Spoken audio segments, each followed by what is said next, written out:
And welcome to Schumann Field here at the Peddie High School, where Peddie is getting ready to take on the Mercersburg Blue Storm. Tim Catalfamo here for Play-by-Play Sports Network. Peddie has had a very successful year. They are 4-2 under fourth-year head coach Chris Maleo, where on the other side for Mercersburg, they have had a little of a difficult season. They are 1-5. They had to forfeit last week under 16th-year head coach Dan Walker. They're looking to try to turn things around today in a conference battle between two teams that play each other fairly frequently during the seasons, and of course the congratulatory pregame and traditional handshake between both teams going on at midfield. A couple of players that we'll have to keep an eye on this afternoon, of course, for Peddie. Maurice Ballan will be the starting quarterback, and the reason why that is a storyline is because he has not been the starting quarterback for every single game this season. There was a game a couple of weeks ago where it was Servasia Dennis that was the starting quarterback instead of Ballan, but Ballan will be the starting quarterback today. Servasia will certainly be a player that we'll be watching on both sides of the ball, to be fair, but he will not be the starting quarterback this afternoon. On the other side for the Mercersburg Blue Storm, they will have Campbell Prentice, the starting quarterback for them, trotting out onto the field momentarily. As you can see, Peddie is in the home blue uniforms with golden lettering and golden trim on their unis, where on the other side for the Blue Storm, they are in the away white uniforms with the white helmets and the blue trim. Peddie will be receiving as Mercersburg will be kicking off to begin this game. Going left to right on your TV screen. Last year, Mercersburg went 0-8, but were in many close games. This year, kind of the similar tale. They've been trying to get better at conditioning and third downs, which were the keys coming into this year. And I spoke to Coach Walker before the game for the Blue Storm. He said it's just they have to take care of themselves and do the little things this afternoon. We'll see how they fare against a very good Peddie team. The opening kick is taken by Patrick Smith. Smith running across the 10 and is tripped up very shortly once he gets across the 10, maybe to the 11-yard line. Nice tackle made in the backfield by Sam Barnes for Mercersburg, and that's where Peddie will start their offense. So again, now we'll have a chance to see Maurice Ballan, one of the captains, 5'11 senior, 185 pounds. He has committed to West Point, and he can certainly throw the football extremely well. You see him there in the huddle on the sidelines with the rest of his team, getting ready to trot out onto the field. He was 14-26 last week for 284 yards, 4 touchdowns in a 53-6 win over Lawrenceville. So a rout last week, and we'll see what Ballan and company can do here on 1st down and 10 from about the 11-yard line. The handoff is to Patrick Smith, and Smith on a pitch gets to about the 15-yard line before he is gang tackled there by some of the Blue Storm. Noah Litzinger, among others there, bringing Patrick Smith down after a gain of about 5, and it'll bring up 2nd down and 5 from the 16-yard line. And Patrick Smith, I asked Coach Maleo pre-game about him. He is a true freshman, 5'11", 175 pounds. He had 156 yards last week against Lawrenceville. Extremely impressive. He looks like he's ready to play college football. He's barely even out of his sophomore season. Here is John Mitchie with a nice pass from Ballan. Mitchie gets to midfield, still going down the sidelines to the 30, to the 20, and John Mitchie is going to run into the end zone on the second play of the game for a touchdown. That officially goes down as an 84-yard play, and John Mitchie able to punch it in after what looked like a shovel pass from Maurice Ballan, and Peddie is on the board now 6-0. Incredible play. Didn't even have a chance to talk about John Mitchie. He is an Alabama commit. He had 4 catches last week for 138 yards, 2 touchdowns, and now he's got 1 already this afternoon. Very early on here in the first quarter. So an 84-yard touchdown play there. To try to tack on the extra point is Noah Harvey. And Harney's extra point is up and good. So that's a 7-0 lead for the Peddie Falcons here early on in the first quarter. So that was pretty quick. Coach Maleo congratulating his team as they come off the sidelines. So a very impressive first drive. Only 2 plays. As we look at last week's recap, this is from last week's game.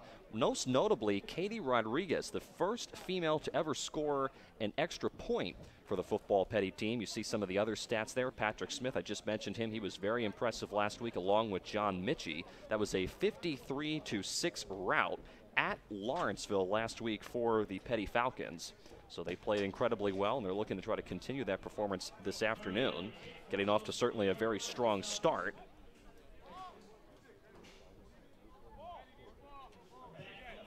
And they'll be kicking off back to Mercersburg, which will have their first crack on offense.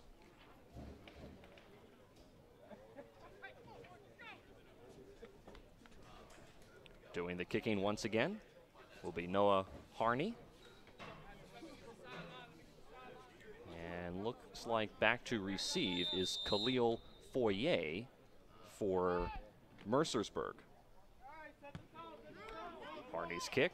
High spiraling kick, end over end, bounces at about the 20-yard line and is taken there by Foyer. Foyer barely able to get back to the 20 before he is lifted up and driven back to about the 15.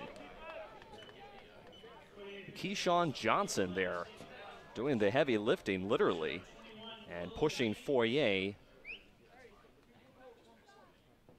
back to the 20, but they're going to mark the ball at around, it looks like, the 25-yard line. So they will give him forward progress, and now we'll have our first opportunity to see the Mercersburg's Blue Storm on offense. Campbell Prentice, as I mentioned, the starting quarterback. To his left will be Noah Litzinger, one of the senior stars. And we'll see how Mercersburg is able to respond here. Down 7-0 with a minute gone by here in the first quarter. Prentice fires left sidelines. It's incomplete over the head of his teammate Khalil Foyer. And that'll bring up now a 2nd down and 10 from the 25. Yeah, I talked to Coach Dan Walker before the game and asked him what his game plan was for this afternoon, and he certainly didn't hold anything back. This is a team that's had some difficult football games this year. They have struggled. They are 1-5. They had to forfeit last week. More on that in the second after this play on 2nd down and 10. Prentice will hand off to Litzinger, and Litzinger will go across the 25, maybe gets 2 on the play. It'll still bring up a 3rd down and long for the Blue Storm, but they had to forfeit last week because they only had about 15 players left on their roster. They had some injuries and a couple of other issues where they just didn't have a full team, and they had to forfeit the game last week. They were going up against Blair Academy, so it has just been a rough season, and they're looking to try to turn things around this afternoon with a good showing against Peddie. So 3rd down and 8. Prentice again out of the shotgun, fires quick pass. It is in and out of the hands of his receiver, and it's intercepted by Savassier Dennis, and Dennis is going to take it to the house for his first touchdown of the game. It went through the hands of R.J. Broda, and Dennis was there to scoop it up, and he brings it in for a touchdown.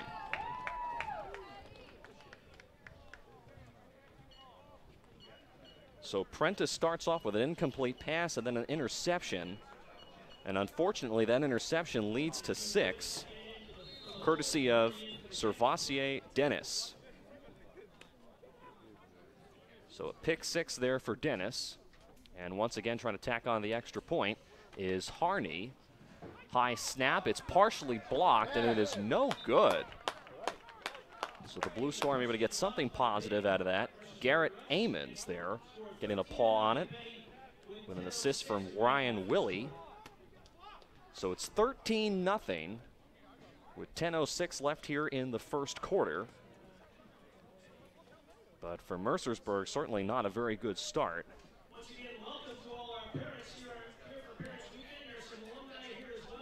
And that was one of the things that I talked to Dan Walker, head coach for the Blue Storm, about pre-game. He said just eliminating the mistakes and doing the little things, converting on 3rd down, executing, putting the plays together that need to be put on offense. And trying to remain in this game with a very fast and quick Peddie team that can score very quickly, as you saw. It only took them 2 plays on offense to get their first touchdown. And now to add insult to injury, Servassier Dennis with a pick 6. So 13-0. Again, Noah Harney will be kicking off from the 40-yard line to give it back to Mercersburg.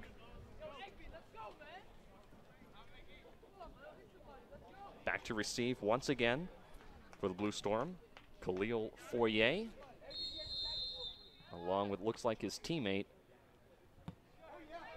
Gachinga. It's taken by Foyer across the 25, still on his feet, stiff arms him in at the 30, and then is finally tackled at around the 29-yard line.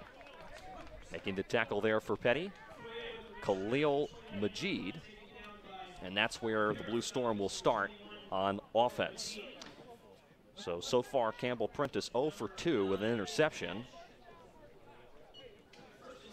Looking to try to get something positive going here on this now second drive of the game.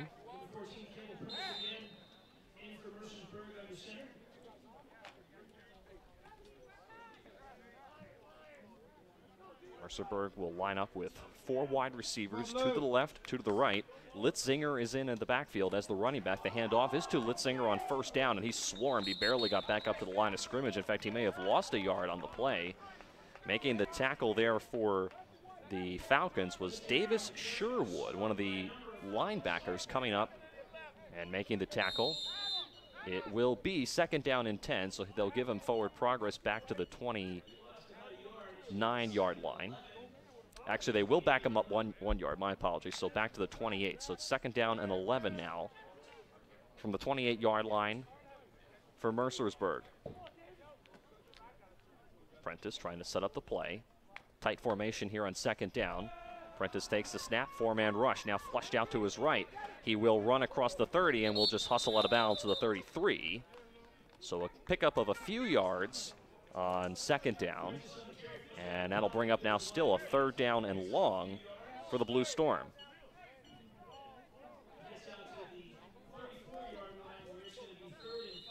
So 3rd and 5, so a decent run, 6-yard gain for Prentice.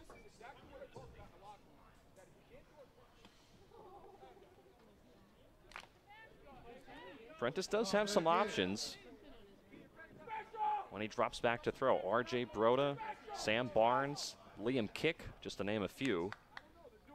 See what they do on 3rd down and 5. Quick pass over the middle. It is caught at the 35-yard line, way short of the 1st down by Khalil Foyer. Tackled immediately. A pickup of maybe a yard or 2, not much. And that'll bring up 4th down, and the Blue Storm will be forced to punt.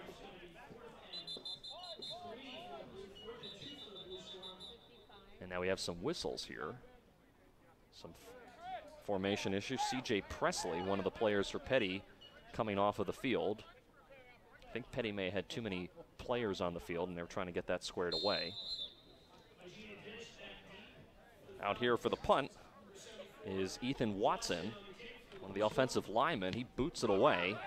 Back to receive is Dennis. Dennis takes it at around the 31-yard line. Now across the 40, Dennis has some room at midfield, still on his feet, and is finally wrapped up and brought down near the 49-yard line. So that's where Maurice Ballan and company will take over. Again, on the last drive, they went 2 plays, 84 yards for their first touchdown of the afternoon on offense. So Servassier Dennis had a pick 6 to put them up 13-0. And we'll see what they can do on this offensive possession. There's Dennis there, number 8.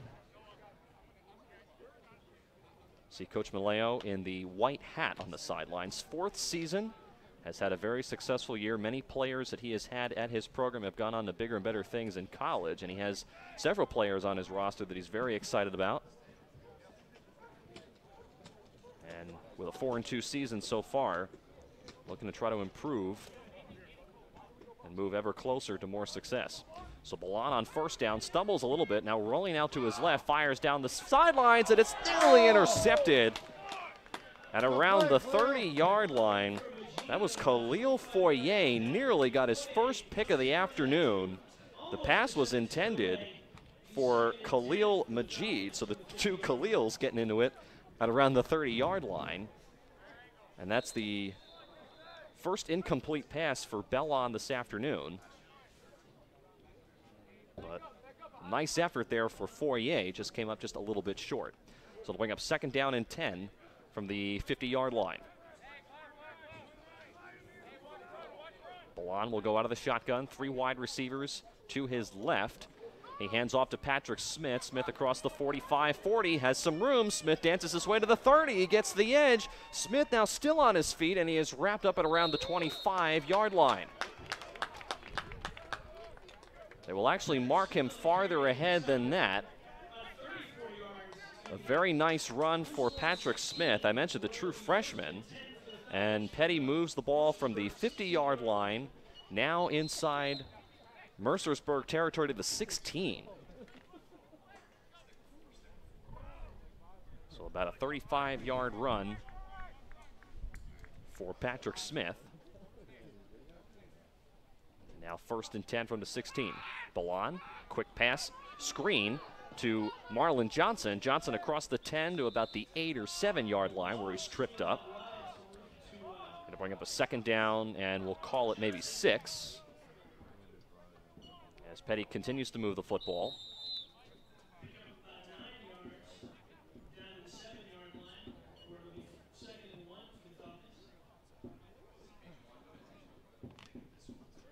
So Marlon Johnson, another player that is very highly recruited. The 6'5" senior, 210 pounds. 2nd and 1, actually, from the 7-yard line. Bellon looks right this time, fires it, and is caught by Majid. Majid is near the sticks on the opposite end of the field. They'll see if they give him the 1st down. It's very close to the 7-yard line. Don't think he picked it up. I don't think it's going to be a gain of anything, actually. So it's going to be 3rd down and 1 from the 7.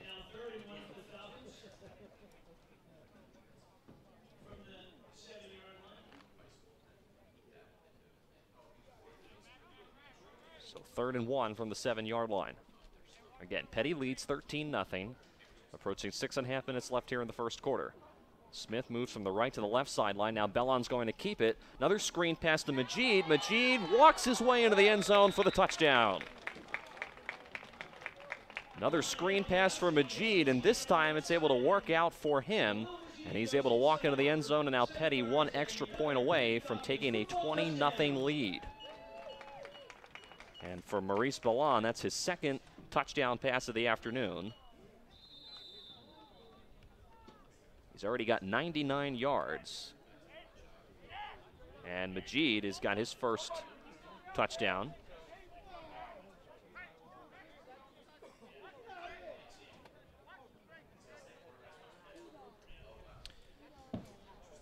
So coming out for the extra point, once again, Noah Harney. Extra point is up and good. He's able to put it through the uprights this time. The last extra point that he had attempted was blocked. But either way, Peddie now leads 20-0 with 6:20 left here in the 1st quarter. And it is quickly starting to get out of hand for the Mercersburg Blue Storm. As we take a look at Maurice Bellon on the sidelines. I mentioned a West Point commit, very highly regarded recruit. And Coach Maleo talks breathlessly about his young quarterback. Has a very bright future ahead of him. You see C.J. Presley, also another player that Chris Maleo has talked about extensively, as being a endless enthusiasm and positivity on the sidelines, exuding endless enthusiasm and positivity. And C.J. Presley, one of the defensive linemen. So Mercersburg will get the ball back. They'll desperately try to get something going here. Dorian Woody, along with Khalil Fourier, are back to receive for the Blue Storm.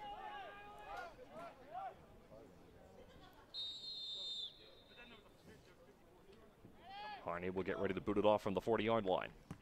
High spiraling kick, end over end. It'll be taken by Woody at the 20, across the 25-30. Woody has some room now to the edge, to the 40, still on his feet, and is run out of bounds near the 45-yard line. So a decent return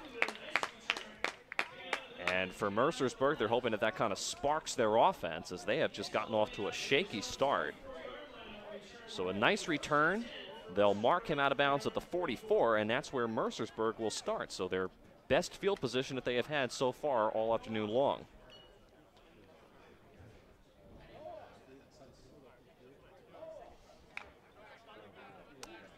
I mentioned last week Mercersburg coming off of having to forfeit the game. They did not have enough players to play against Blair Academy.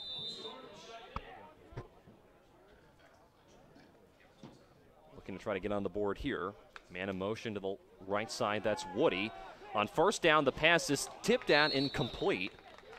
I believe that was intended for Dorian Woody, the one who was able to make such a nice kickoff return just a moment ago. Batting it down was Keyshawn Johnson, number 22 for the Falcons. And they'll bring up a second down and 10 from the 44. Come on, Blue. So Prentice will go out of the shotgun.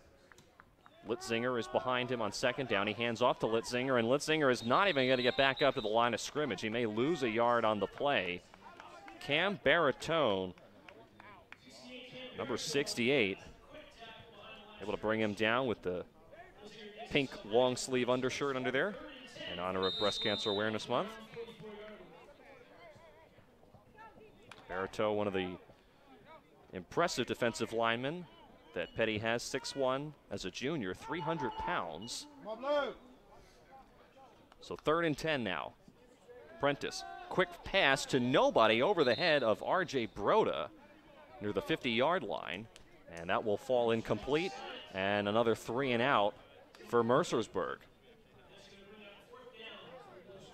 So after a nice return to the 44-yard line, the Blue Storm do not move the ball 1 yard, and they will have to punt it back away. Doing the kicking again will be Ethan Watson.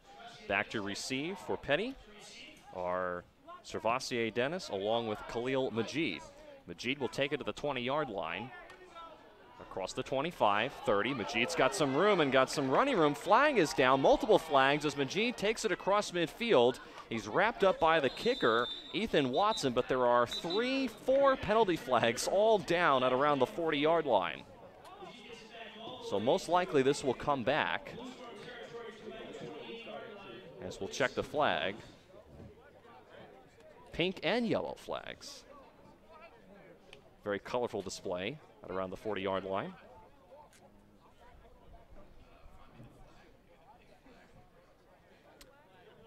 So we'll check the flag. This is obviously going to be on Peddie.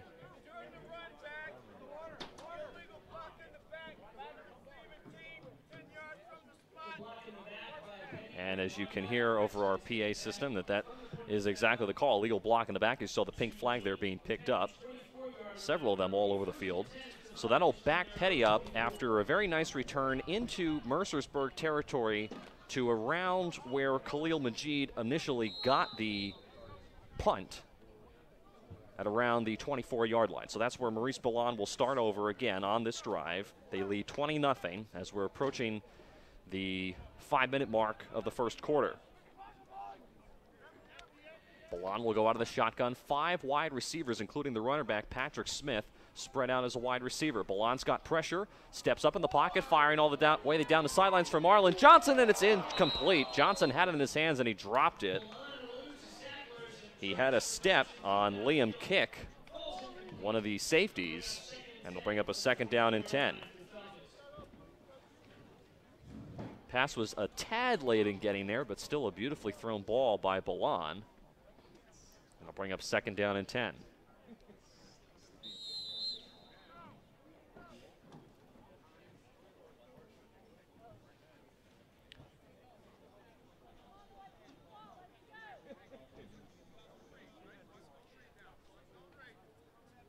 Again, Peddie in the blue uniforms, golden lettering.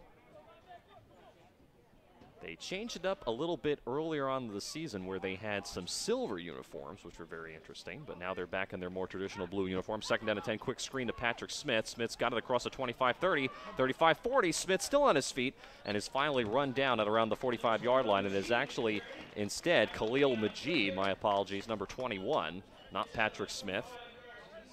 So a nice pickup on second down, and Peddie moves the ball from the 24 all the way up to the 45-yard line. So a 21-yard pickup.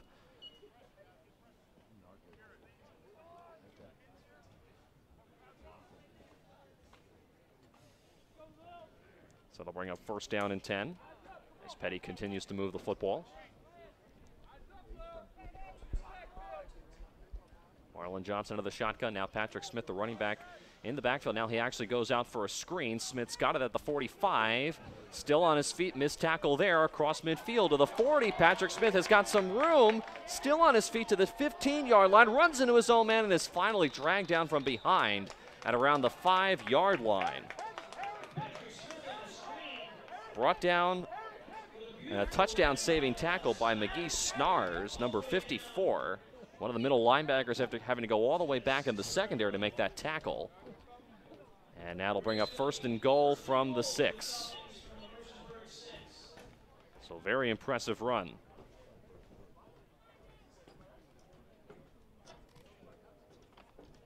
So first and goal now. Cam Baratow is lined up as one of the running backs. Now he'll go up right behind Balan, who is under center on first and goal. Balan takes a snap, he'll hand off, and immediately being tackled in the backfield is David Harris, one of the other running backs for Peddie. Nice play made in the backfield by McGee Snars, number 54, along with others for the Blue Storm. And it's a significant loss of yardage on the play. It'll back them up 5 yards. So whatever that strange formation was from Coach Maleo, it did not work. As Mercersburg was able to snuff that one out. So now second down and goal from the 11, upcoming for the Falcons.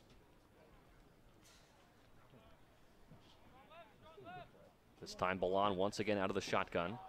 Patrick Smith to the left of him, and we have some whistles. And now another penalty flag comes in all the way from the judge in the end zone.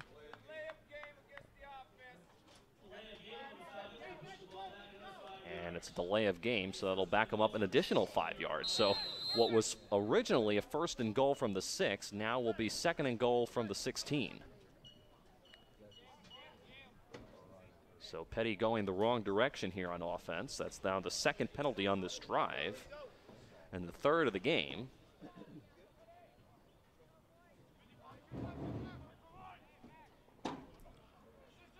Balan out of the shotgun. John Mitchie and Marlon Johnson down at the bottom of your screen. Keep an eye on them. Balan back to throw, dumps it across the middle to Johnson. Johnson's got it at the 5, and he walks into the end zone for the touchdown.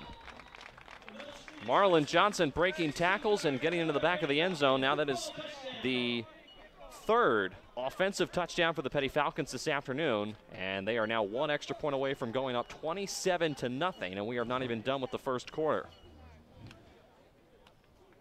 So Marlon Johnson has got a touchdown. John Mitchie, the other impressive wide receiver, has got a touchdown. And for Maurice Balan, now that's his third touchdown through the air. As Harney will come out for the extra point. It is up and good. So now 27-0. Peddie with a routing performance so far over the Mercersburg Blue Storm. And it looks like we may have the secondary team starting to warm up. There is Balan, number 10. Again, a West Point commit. He's got himself 3 touchdowns this afternoon through the air, and unofficially has got about 135 yards already just in the first quarter alone.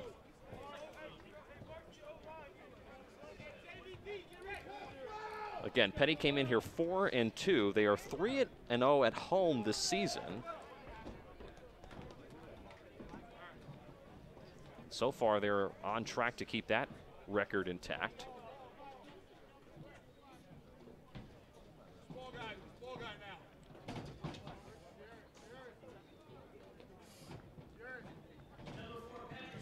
So Patrick Smith is actually going to come out to do the kicking. We saw this a couple of weeks ago with Smith, who was the kicker.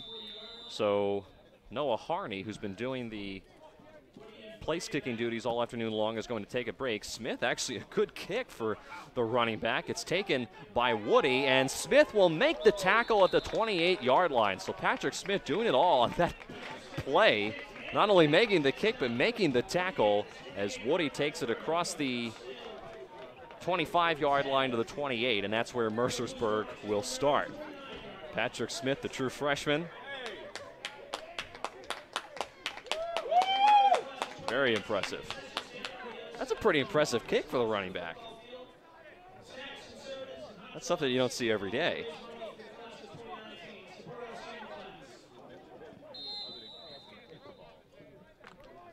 So we'll see what Mercersburg can do here. Again, down 27-0, 2:28 left here in the first quarter. Prentice will go out of the shotgun on first down, takes the snap. Only a three-man rush. Prentice now rolling out to his right. Pressure, and Prentice is going to run himself out of bounds. He may have lost a yard or two on the play. There was nobody open downfield. It's nice coverage in the secondary by the Peddie Falcons. And it will bring up about a second down, and we'll see exactly where they mark him. I believe he lost 2 on the play. And it looks like they will move the ball back from the 29 to the 27. So it'll be second down and 12.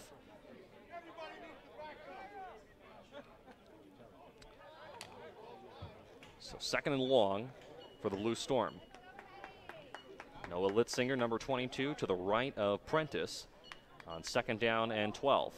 Prentice hands off to Litzinger. Litzinger right up the middle, now breaks it to the left side, still running, gets back up to the line of scrimmage where he is gang tackled there by the Peddie Falcons. Making first contact there for the Falcons was number 66, Liam Cunningham.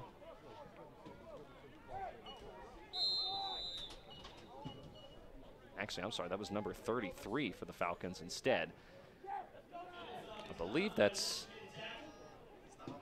Actually, we don't have a player that's listed number 33, so that's a new one for us. We'll have to check. We'll have to check on that. That's new. We're totally baffled who number 33 is, as on third down and 9, whistles before the play even begins.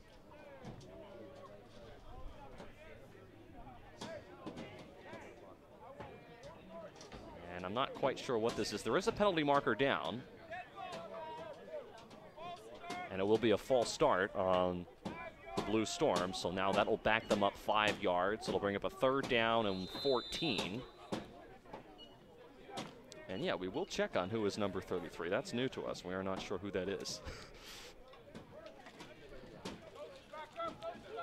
Third and 14. Prentice out of the gun. Again, a three-man rush. Dumps it across the middle to Woody. Woody's got him to 25. Spins his way across the 30 to 34-yard line. So a nice pickup on third down, but he's well short of the first down marker.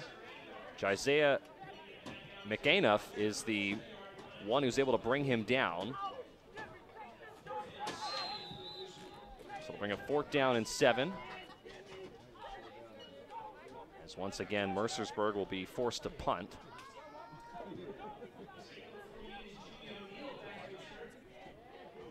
So we have some new players coming into the game for Peddie as they are up 27-0. They certainly don't want to risk anything with some of their starters. So back to receive is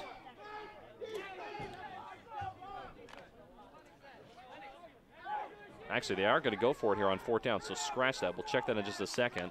Fourth down and 6. More whistles here.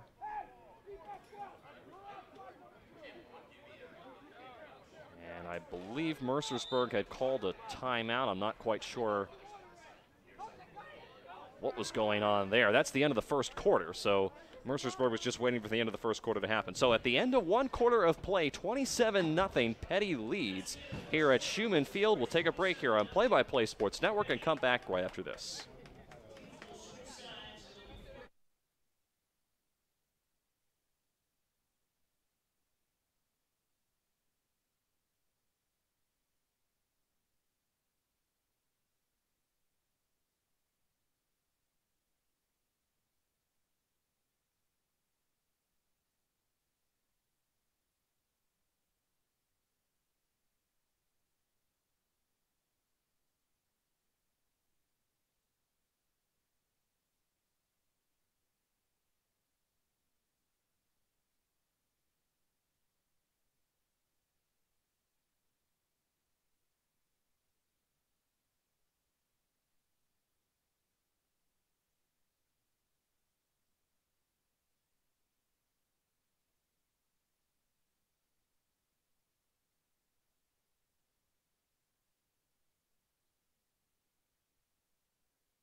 back here at Schumann Field, here at Peddie High School. 4th down and 7. Mercersburg is going for it. On 4th down, they fire it to a wide open Woody, and Woody's got the first down and more across midfield and spun out of bounds at the 45-yard line inside Peddie territory. Wow, so a gutsy call on 4th down and 7 in their own territory to go for it, and Mercersburg is able to convert, and they move the chains. That's the first positive play that we have seen in quite a long time from the Blue Storm. A gain of about 20. So now 1st and 10 for Mercersburg, trying to get on the board here. Again, quick throw on 1st down. It's thrown out of bounds, incomplete. The intended target was for Dorian Woody. It hit one of the kickers, actually, Katie Rodriguez, the first female to ever score for Peddie, on an extra point in the leg. She's a little shaken up on the sidelines, but it looks like she is going to be all right. She's trying to walk off it. Hit her right in the leg. She's laughing about it now. She looks like she's going to be all right. So now 2nd down and 10 from the 45. Prentice out of the shotgun. Handoff to Litzinger. Litzinger's got some room across the 40, 35, still on his feet to the 30, breaks it free, and Litzinger all the way to the 10, to the 5, and he is in. Touchdown, Mercersburg. Noah Litzinger breaking tackles. It's a 45-yard run, and Mercersburg able to stop the bleeding, so to speak, and they get on the board now, 27-6, awaiting the extra point. So nice run for Litzinger. And they'll try to tack on an extra point here. Ethan Watson, number 74, one of the offensive linemen, will come out to try to tack on the extra point. It's a low kick. Kick is on the way, and it looks like it is good. So now, actually, it is no good. It was wide to the right. So 27-6. That's the second missed point after attempt that we have had this afternoon on that side of the end zone.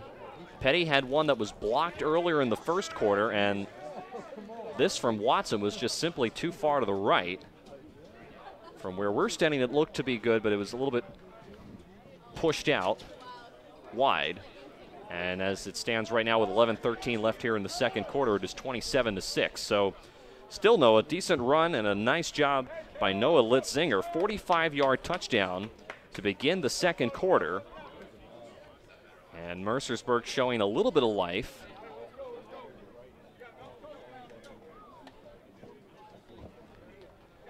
As we'll see what Peddie comes out as far as offense is concerned. I don't believe we are going to see the majority of the starters, even though Peddie does have a 27-6 lead. So we'll see what happens. Again, this is just the kickoff, so we don't expect anything to really change as far as that is concerned. But on offense, we'll see whether or not Maurice Ballon comes back out, or if Coach Maleo is going to try to rest him as long as he can and not risk an injury. Ethan Watson again, the kick. High spiraling kick. It'll bounce it around the 25-yard line. It is scooped up by Okiki, and Okiki now running across the 35-yard line and is run out of bounds there. So a decent return. And that's where the Falcons will begin this drive.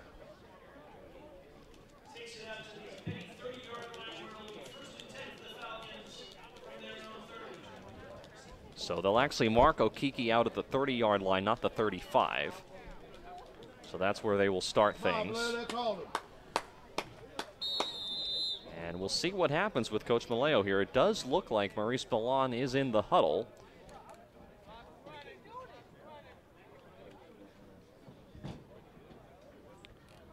Mercerburg did not score at all in the first quarter. It was all the Falcons.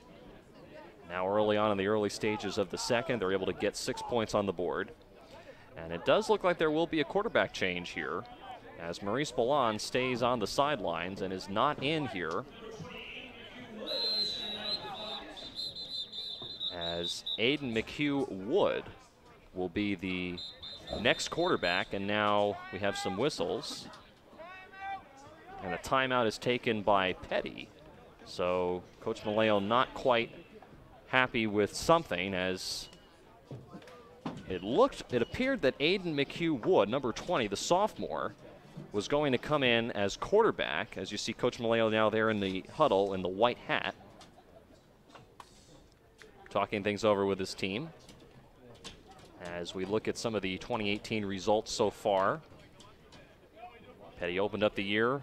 Bishop Sullivan, a couple of tough losses sprinkled in there against Gonzaga and Malvern Prep, but they were able to redeem themselves last week against Lawrenceville. That was on the road, 53-6 win.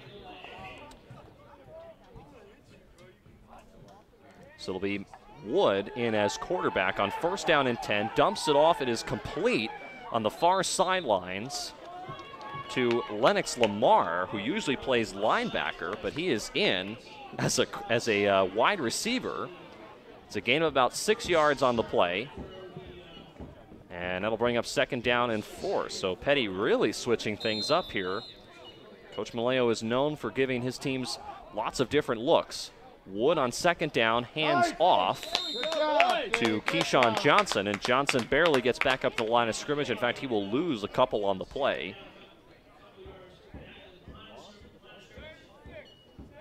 So it will bring up a 3rd down and 6 from the 34-yard line. So Aiden McHugh Wood is a sophomore, 6'1", 180 pounds. Is listed as a quarterback on the Peddie roster and was warming up on the field alongside Maurice Ballon during pregame warm-ups. But I don't think anybody expected to see him this early on in the game, and now we have another penalty marker. This might be an illegal shift. And then this says will be a false start, which will back the Falcons up another 5 yards. That is, by my count, the 4th penalty for the Falcons this afternoon. So this yardage starting to add up. On 3rd down and long, a screen pass goes through the hands of David Egby, one of the other freshman running backs. That falls incomplete, and now a 4th down and 11 upcoming, and Peddie is either going to go for it here or punt it away, and it looks like that's what they will do. They will punt the ball. Back to receive Dorian Woody for Mercersburg, trying to get something going and possibly build on the momentum they had in the last drive.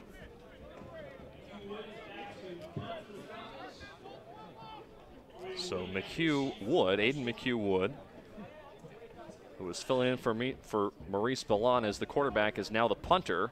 It is nearly blocked, but it is a high spiraling kick. It's not very good, though. It bounces at the 50. Some contact. A flag comes in late, and it'll stop rolling at around the Peddie 48, actually the Mercersburg 48-yard line, but there is a penalty marker down. Somebody got hit at around the 50-yard line. One of the Peddie players got shoved down to the ground, and I'm assuming that this is going to be on Mercersburg, but we will check the flag.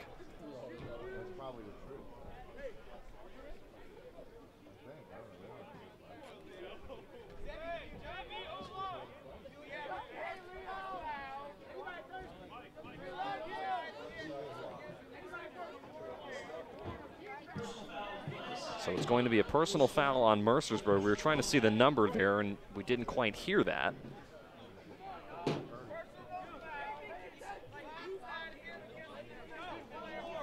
So it was a illegal block. It was a personal foul that's charged to Mercersburg, and instead of the ball being spotted at the 48-yard line, it'll be spotted instead for the Blue Storm at the 32. Another timeout is called by Peddie. That is the 2nd timeout that they have taken in the second quarter. They have 1 remaining. There are 9:25 left here in the first half. Again, Tim Catalfamo here for Play-by-Play Sports Network. The rest of our crew here on this beautiful Saturday afternoon. Temperatures in the 60s, a little chilly outside, certainly when the sun goes behind the clouds, and it is rather overcast this afternoon. It did rain last night into early this morning, but I was down on the field pregame, and the field for the most part is pretty dry. That was a concern that some of the coaching staff had, as this is real grass, not an artificial turf. But we haven't seen any players slipping, so it looks like they are okay as far as the field conditions are concerned. And we'll see if Mercersburg, again, can try to rebuild on the momentum that they had in the last drive. Again, a 45-yard touchdown run by Noah Litzinger. We'll see if that's the spark that the Blue Storm need on 1st down and 10. Prentice out of the shotgun. 4 wide receivers, takes the snap. It's a 4-man rush. Prentice going for it all down the sidelines, and it's broken up, incomplete. Pass was intended for Khalil Foyer at the 50-yard line. So it'll bring up a 2nd down and 10.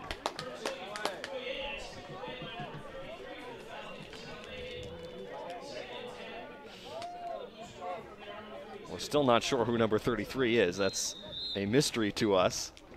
We're still trying to figure that one out. Whoever he is, he's been making some very good plays.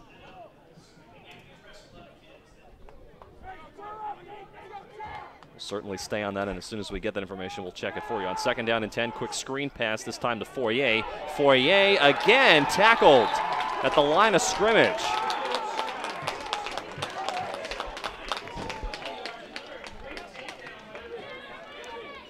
Number 33 once again. We'll have to come up with a nickname or something. We will figure that one out. We will stay on top of that, and we'll get that name too. We just don't have it listed on our roster, and we're not quite sure who is wearing number 33 today, and we certainly don't want to assign someone a name if that is indeed not them. So 3rd down and 8.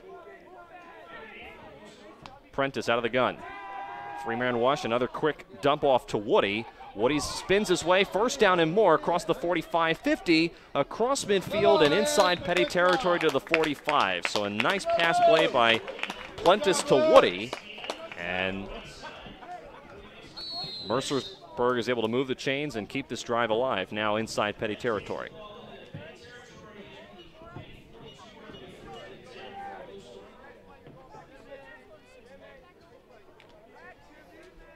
So now 1st down and 10 from the Peddie 42.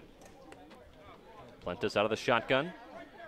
Dorian Woody at the bottom of your screen, along with Sam Barnes just ahead of him on the left side. Handoff to Litzinger on 1st down. Litzinger's got some room across the 40 to the 35, still moving his legs to the 30. Picks up another 1st down, and Mercersburg once again continuing to drive here and is within scoring range as they pick up another 1st down. Clock continues to run, under 8 minutes left here in the 1st half. Peddie leads 27-6.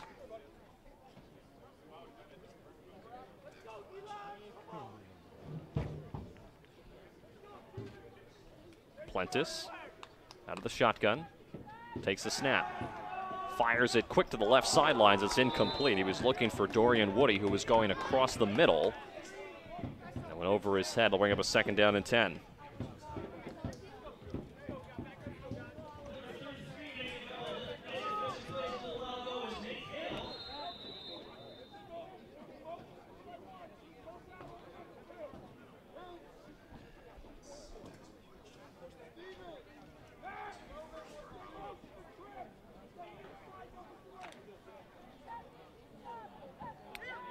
So we'll see what Mercersburg can do here on 2nd down and 10 from the 28-yard line.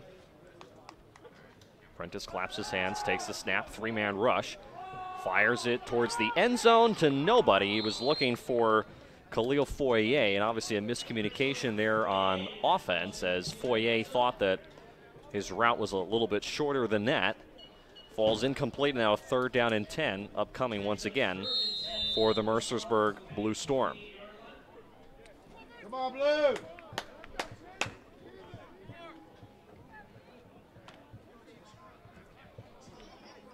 Staying on the field on 3rd downs had been something that Dan Walker has been talking to his team, one of the preseason goals that they set for themselves. Here on 3rd down and 10, they hand off to Litzinger. Litzinger again has some room. He's got the 1st down at around the 15-yard line.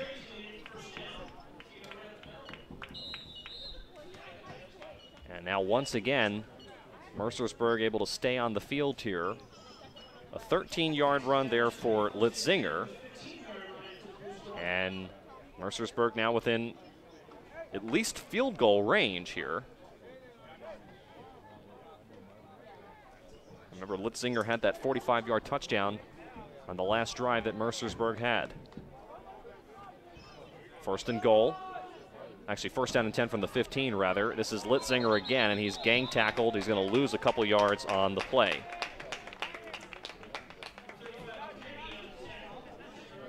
So we finally have figured out who is number 33 on defense for Peddie. It is Nate Hale, who has been making some really good tackles. Has been playing fairly well. Had a pass that was batted down. Also had a couple tackles for losses on this drive. So again, Nate Hale, number 33. Just fact-checking that for the Peddie Falcons. Second down and 7 from the 12. Plentis rolling out, fires it, it's caught by Foyer, and Foyer gets into the end zone. A missed tackle there by Nate Hale. And now that is the second touchdown of the afternoon for Mercersburg. Plentis hooks up with Foyer. And the question will be, will they go for 2 here to try to even up the score, so to speak? They trail 27-12, and it looks like that's what they are going to try to do.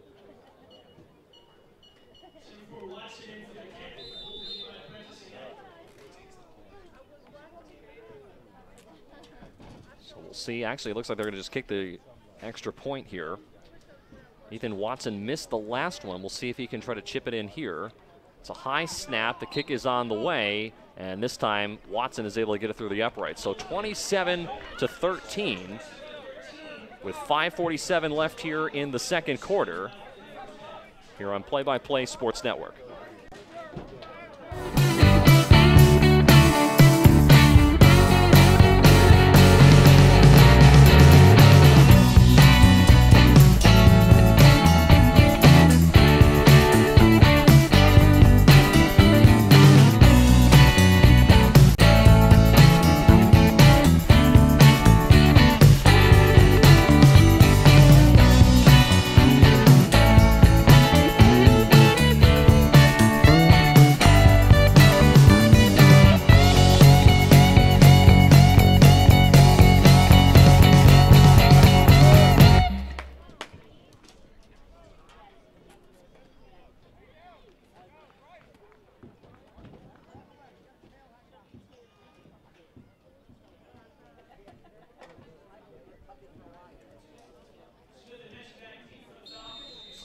Back here at Schumann Field here on Play-by-Play Sports Network. Tim Kettleham with the rest of our Play-by-Play Sports Network crew.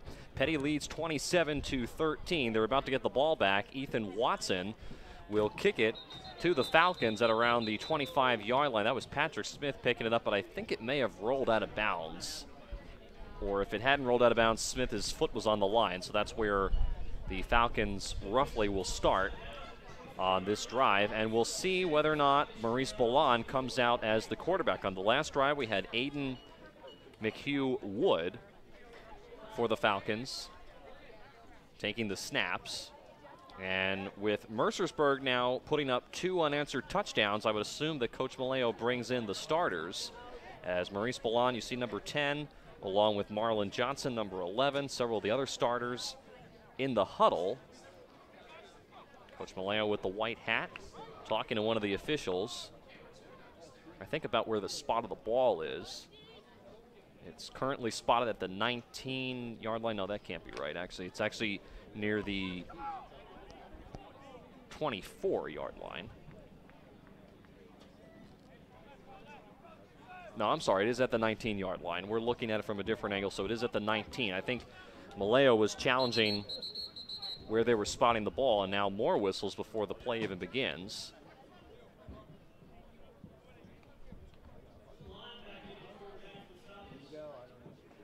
So I'm not sure what exactly is being discussed with the officials.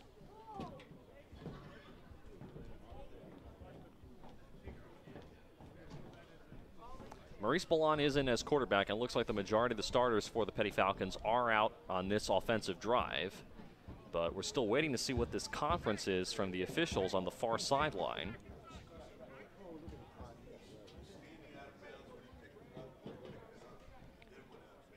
So they're trying to figure out whether or not when Patrick Smith got the initial kick, if he was standing out of bounds when he picked up the ball or the ball had rolled out of bounds on its own, because that, of course, depends on where they're going to spot it. And it looks like they're going to be happy where they have the ball now at the 19. So 1st and 10. Maurice Ballon will go out of the shotgun. He's got Patrick Smith to his right. 4 wide receivers. Watch Marlon Johnson at the top of your screen here on 1st down and 10. Ballon rolls out, fires it, nearly intercepted, and it goes through the hands of John Mitchie at the 30-yard line. Almost coming away with the interception there was Garrett Amons, number 10. And it'll bring up a 2nd down and 10. So for Maurice Ballon so far this afternoon, minus that pass that just fell incomplete, he is so far 6 of 9 for 128 yards, 3 touchdowns. Has had himself a very good afternoon.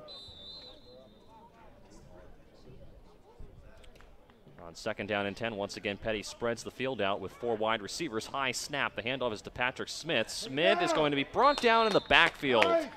Significant loss of yardage on the play. Making the tackle there for the Blue Storm, Matt Brandt.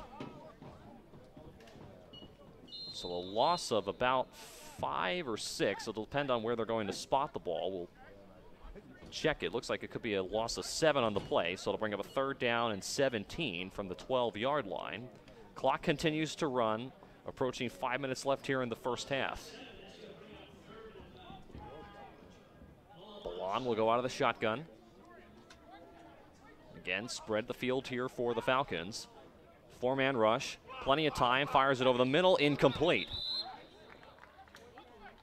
Miscommunication there. Marlon Johnson along with Khalil Majid were in the vicinity, but not even close to where that pass was going to fall. And Peddie will be forced to punt here on 4th down and 17. So Mercersburg, that has put together 13 unanswered points, will get the ball back and possibly will have the opportunity to make things interesting here. Okay, Mercersburg 1-5 this season. They had to forfeit last week because they just simply did not have enough players to play against Blair Academy.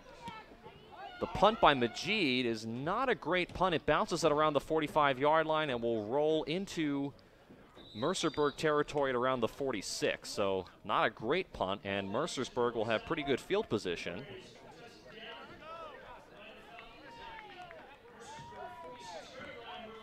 And we'll see whether or not the Blue Storm can keep this scoring drives that they have been on.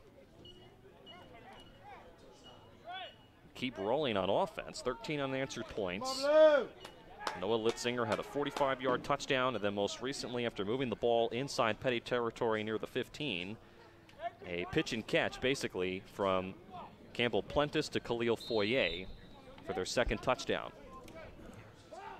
So Plentis out of the gun. 4 wide receivers. The handoff is to Litzinger on 1st down. Litzinger goes across the middle towards the right sideline and gets about 2 or 3 yards on the play. It'll bring up a 2nd down at about 7. Jack Barnes there in the tackle for Peddie. It'll bring up a 2nd down and 7 from the 46.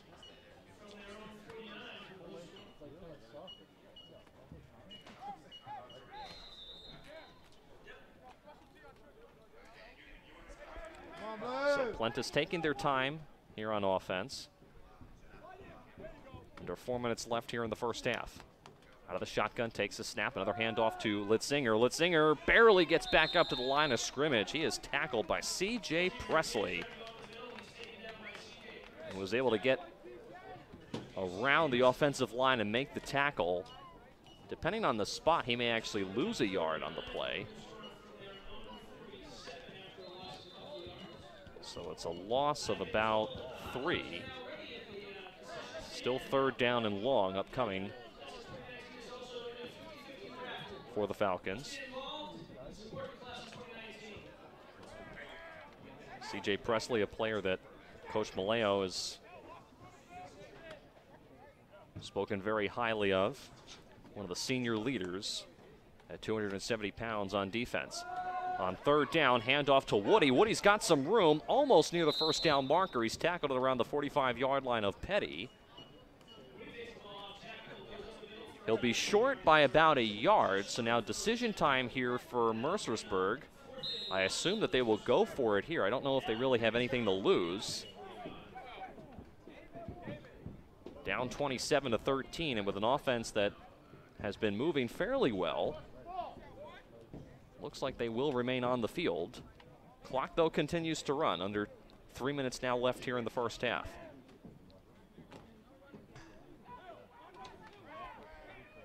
So we'll see what the Blue Storm do here on fourth down. And now a timeout is going to be called by Dan Walker.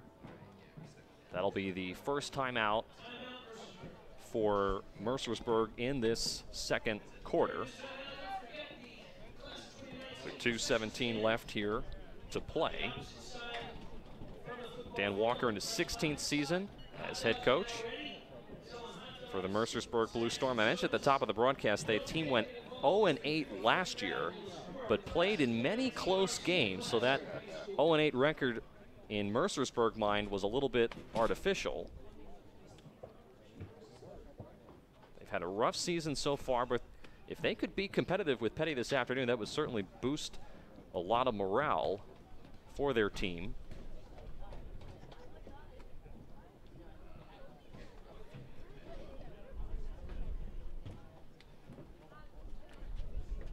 Had to make the trek from Mercersburg, Pennsylvania. Arrived early this morning.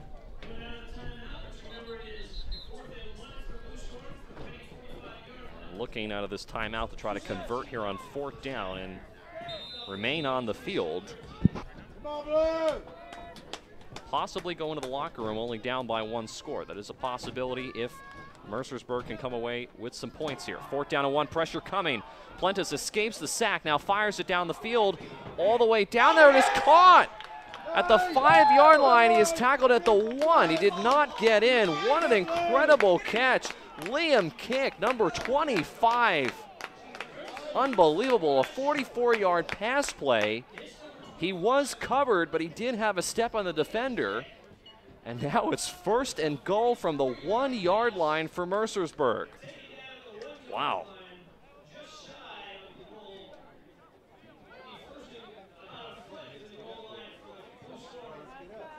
Prentice is now closing in on 100 yards through the air. And if Mercersburg can punch it in here, they will have scored 3 unanswered touchdowns. As we're approaching 90 seconds left to go here in the first half. Mercersburg spreading the field here on first and goal. The handoff is to Litzinger, and Litzinger just gets driven backwards. Two different players coming up and making that play, Jack Barnes and Mike Tile for Peddie, pushing Litzinger back. It's a loss of 3. And the clock continues to run. Mercersburg, though, does have 2 timeouts, so they're not necessarily in any hurry here. But certainly not what they were looking to do on first and goal from the 1. So we'll see if the Blue Storm spreads the field here. Now much tighter formation on second and goal. Campbell Prentice out of the shotgun. Drops the ball and is going to be sacked back at the 10-yard line. Once again, Mike Tile along with Jack Barnes bringing the pressure. A botched play, and now Mercersburg will take their second timeout. It'll be third and goal from the 10. We'll take it with them. 33 seconds left here in the first. Mercersburg is driving. Third and goal upcoming after this.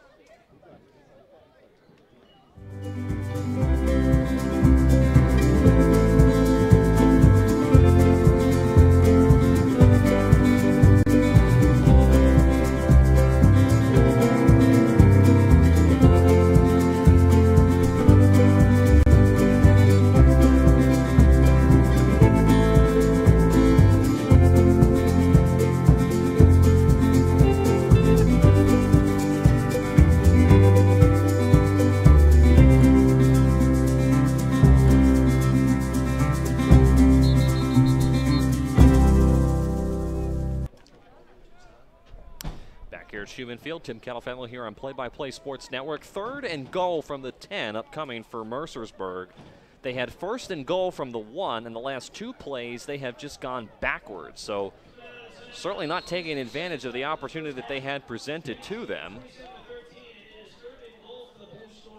And we'll see what head coach Dan Walker dials up here on 3rd down from the 10. Out of the timeout. Plentis out of the shotgun. Sends a man in motion to the right side. That's Woody. Lobs into the end zone for Woody, and it's caught. Touchdown.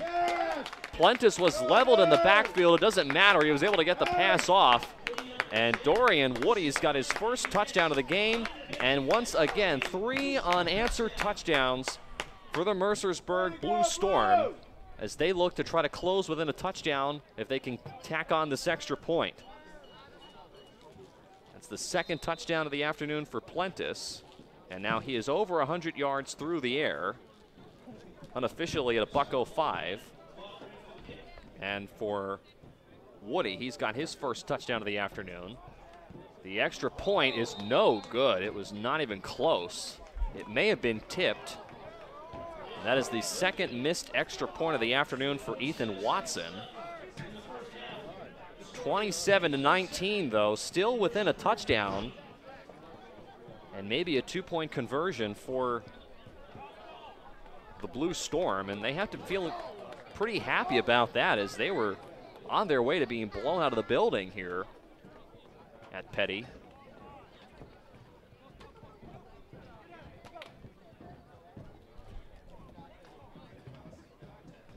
And we'll see if Peddie can do something here with the last 27 seconds of the first half. So again, just to remind you, Khalil Foyer's got a touchdown for Mercersburg. Noah Litzinger had the 45-yard run, and then most recently, Dorian Woody, 10-yard touchdown catch.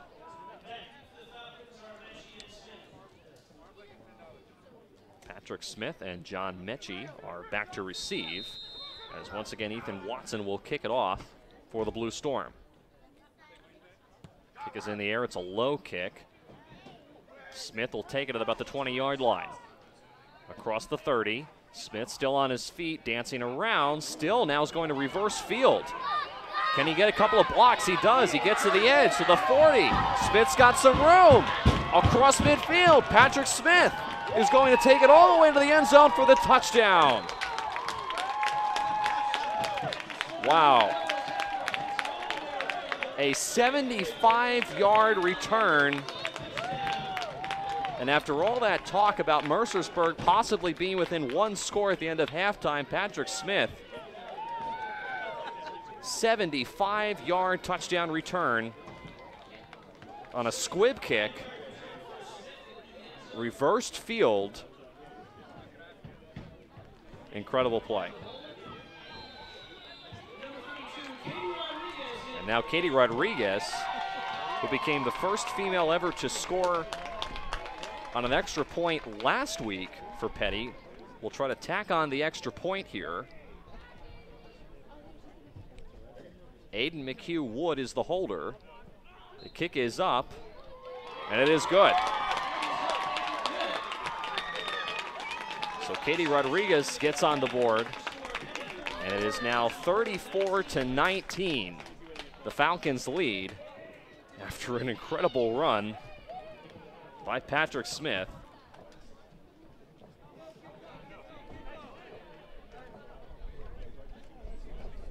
To try to cap off the end of the first half. 5 seconds left, so Peddie will give the ball back to Mercersburg.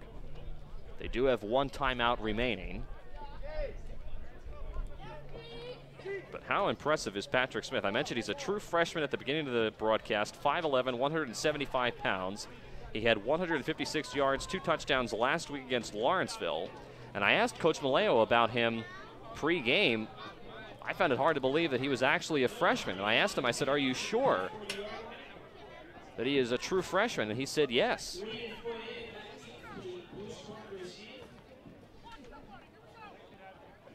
Guy looks like he's ready to play college football and has still got many more years to go in the high school level.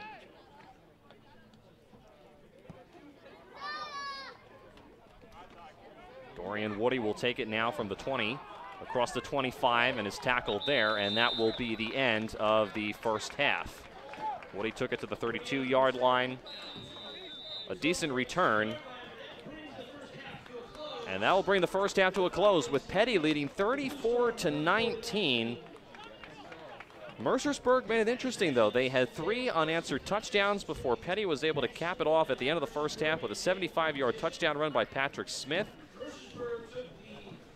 Noah Litzinger has 1 touchdown for the Blue Storm, along with Khalil Foyer and Dorian Woody. Campbell Prentice unofficially has got 105 yards, 2 touchdowns. Maurice Ballan has got 3 touchdowns, again unofficially with 128 yards. John Mitchie and Marlon Johnson also on the board for the Falcons. So at the end of one half of play, it is the Peddie Falcons leading 34-19. We'll take a break here on Play by Play Sports Network and come back with the second half after this.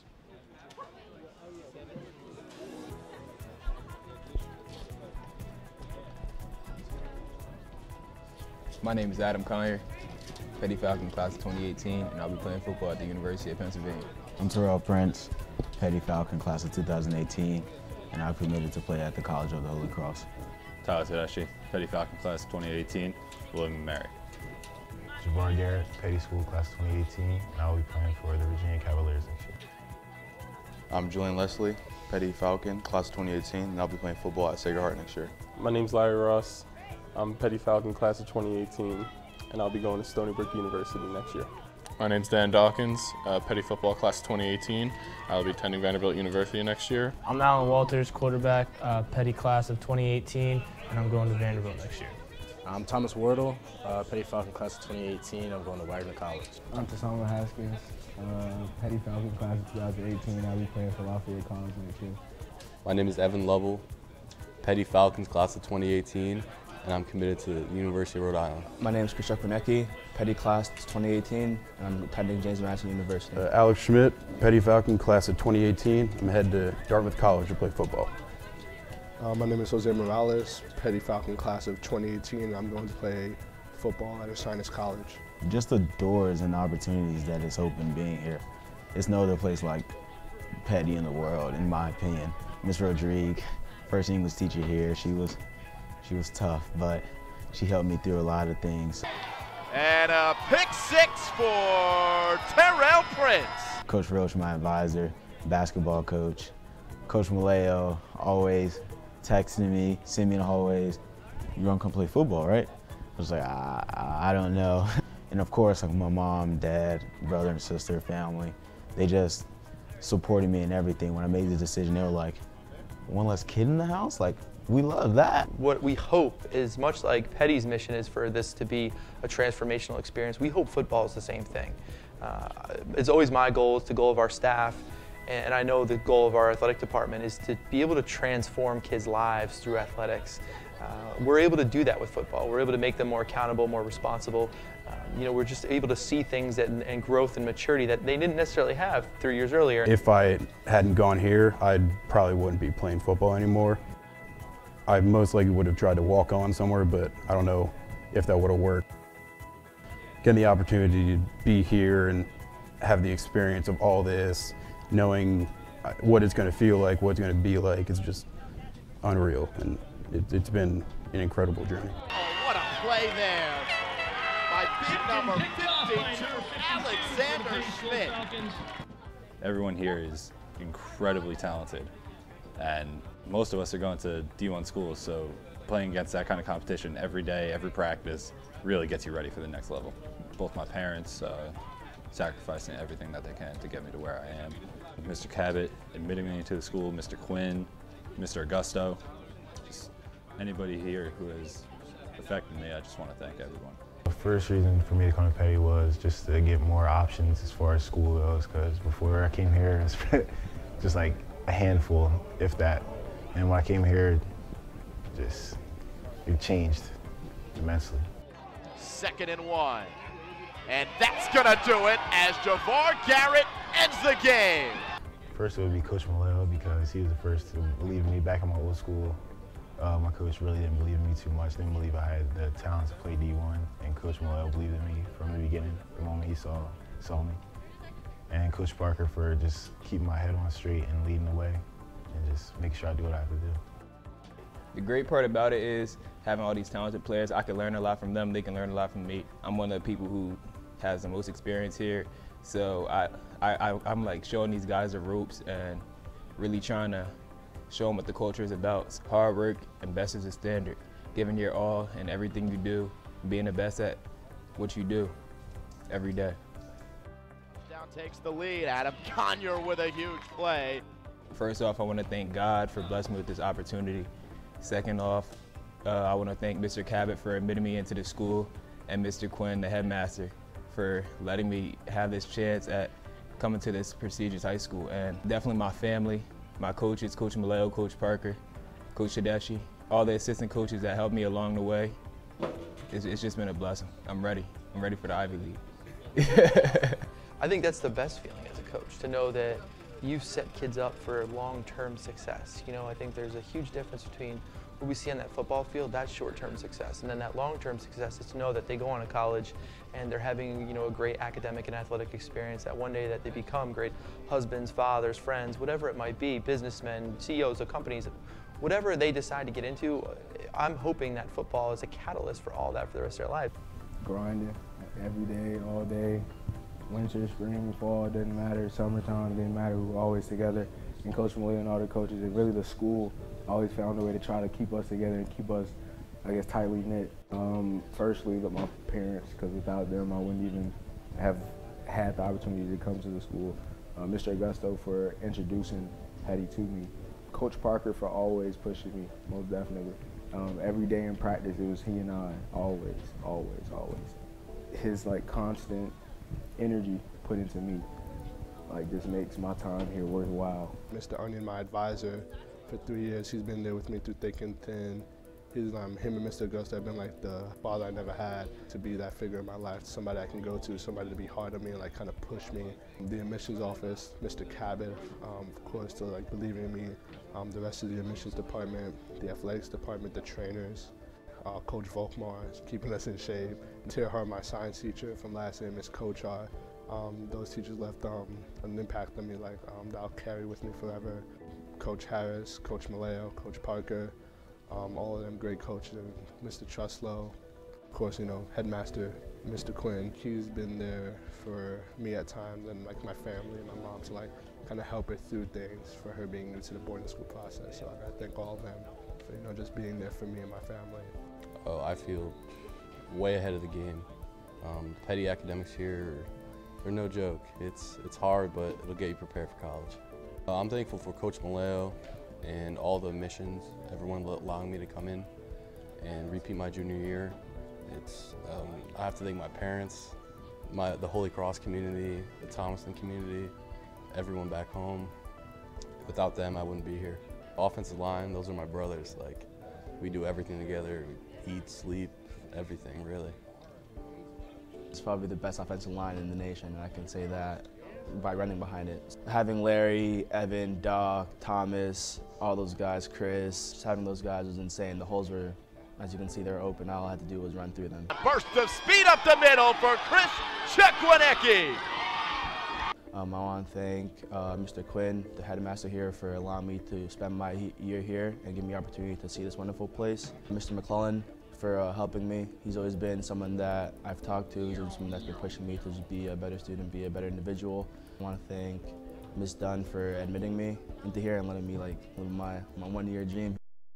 I thank my family, most importantly my mom. That woman's put in so much sacrifice. I've learned a lot just from being here, from just the people here, my teammates, just the atmosphere. It's challenged me both on the field and off the field, even academically. It's just bettered me as a person in general as well. It challenges you in all aspects of life and all phases of life. So I'm just blessed to be in the position I am and have the opportunity I have at this school and have the opportunity I have the next 4 years at Vanderbilt. First and foremost, obviously my family, my mom, dad, and my sister. I mean, my journey wasn't too easy. I transferred schools and now I board here. They've made so many sacrifices for me and my future that I just am forever thankful for, and I couldn't have done it without them. and then all my coaches as well. Even my coaches my first year of high school, all the coaches that I've trained with over the past years, is just everybody's just been a blessing in my life. And then obviously lastly just God. I mean, like, I'm a very religious person, so I mean, all the thanks goes to him as well, because none of this would be possible without him. I'm thankful for this experience and for meeting these guys and being able to train, have them push me push them. Coach Malayo adding a little bit to it, like best is the standard, which is definitely vital. We cross every T and dot every I with that. Obviously, I'd like to thank Mr. Quinn, Mr. Cabot, of course, Coach Malayo, Coach Tedeschi, Coach Parker, guys like Mr. Augusto, Mr. Treese, Mr. Onion, Mr. Sham, Mr. Brown, Mr. Edwards, he's a new guy this year, Mr. Truslow, without a doubt, like my family, including my mother, my dad, my sisters, grandparents, and anybody who's believed in me and my friends. We were short of numbers, definitely. But I feel like because of that, it brought us closer to each other. Yeah, the O-line, D-line especially, we definitely built this brotherhood throughout these couple of years together. So it was something that, I'll never forget. I'll never forget these guys. First and foremost, I thank my parents. The amount of sacrifice they have done for me, like these past 3 years, unbelievable. And then Coach Malayo, obviously, he's one of the most inspiring guys to be around. He's a hard-headed guy, but like if you get to know him, he's really loving. He cares about all of us. And, it hit us in the heart. And then the rest of the teammates, all the guys, I love them all. Definitely gonna miss it here. Yeah, but good memories. The special thing about it is being so far away from home. I kind of get to venture off into my own world and make a name for myself out on the other side of the country. Something like crazy that's kind of crazy to me is coming out here playing high school football, but it's a college football field with all these 3-star, 4-star athletes, kids that are Power 5 commits, and kids that are upcoming Power 5 commits. The competition that we played with every day in practice was one in a lifetime. Like you don't get that at normal high school. First and foremost, I want to thank God for my experience. Without him, I wouldn't be here. I want to thank my mom, my guardian, and his family. I want to thank my best friend. I want to thank Coach Malayo, Coach Parker, Mr. Quinn, and Mrs. Dunn for getting me into the school.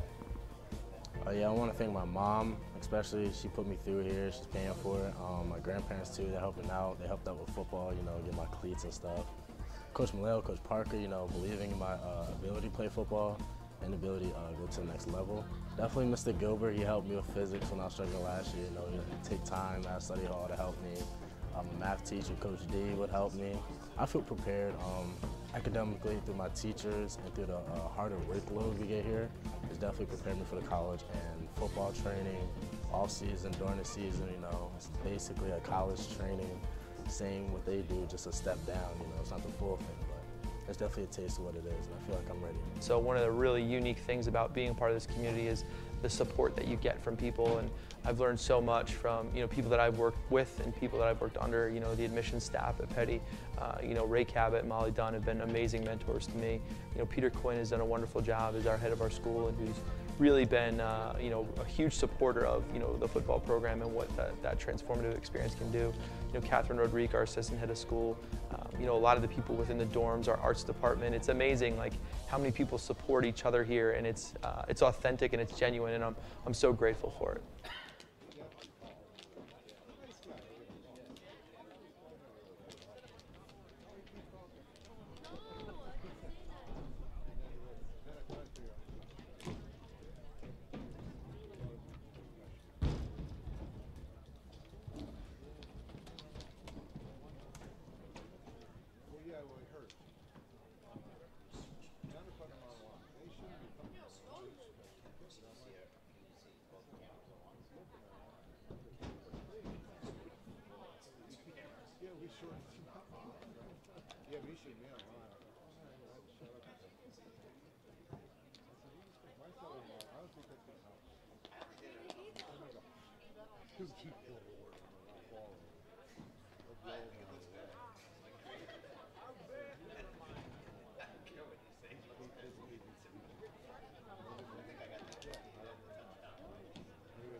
At some point, that will occur.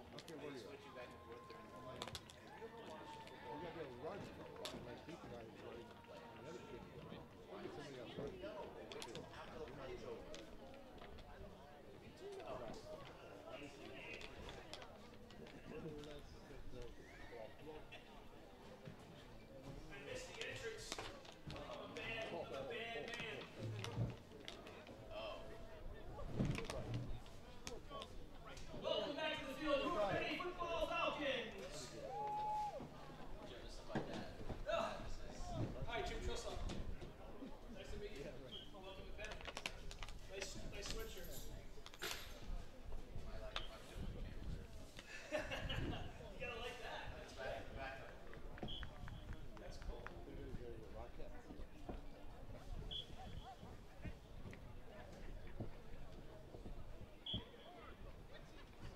And also returning to the field for the second half, the Mercersburg Blue Storm.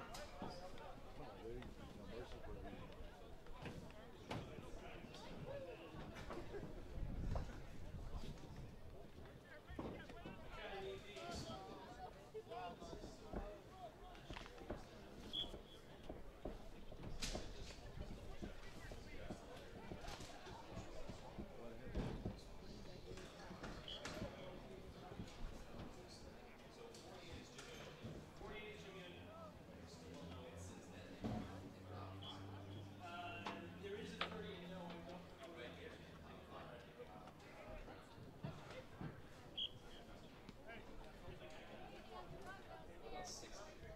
60 is Anthony Davis 12.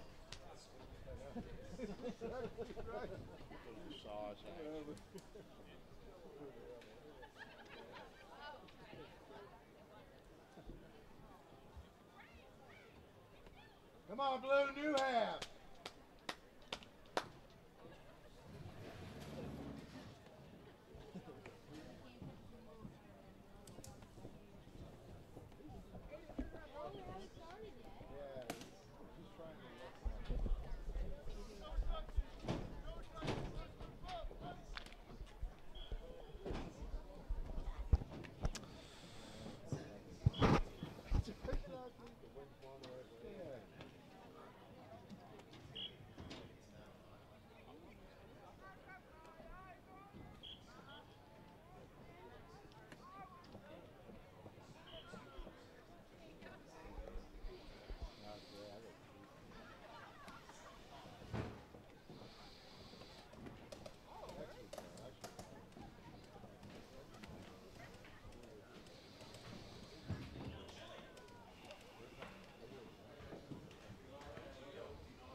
Okay, all right.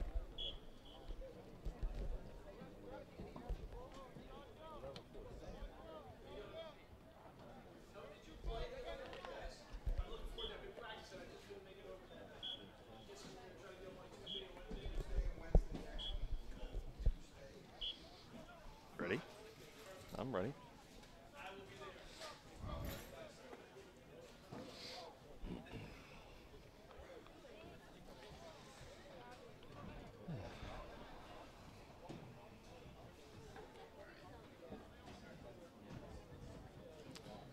Oh, no, okay, that's not.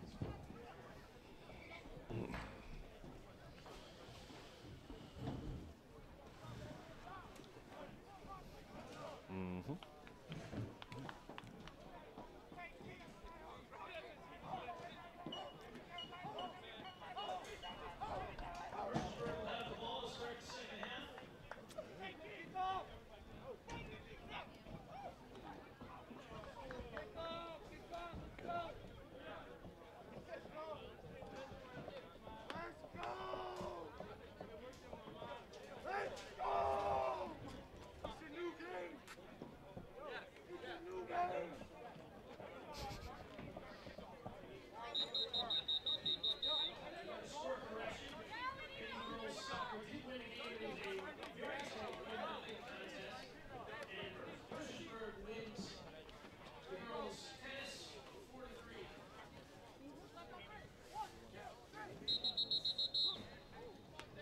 on, Blue! Let's go! Let's get this!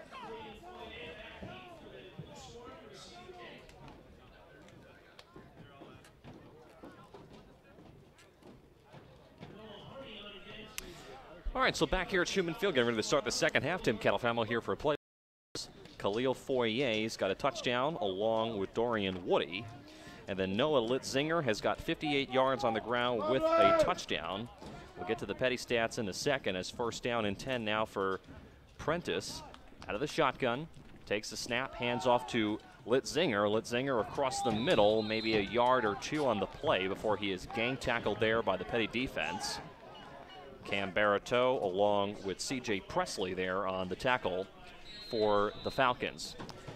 For Peddie, and we'll talk more about this, of course, when Peddie has the ball on offense, but Maurice Ballon, the starting quarterback, 3 touchdowns unofficially, 128 yards. Patrick Smith has got 35 yards on the ground, plus a 75-yard kickoff return for a touchdown.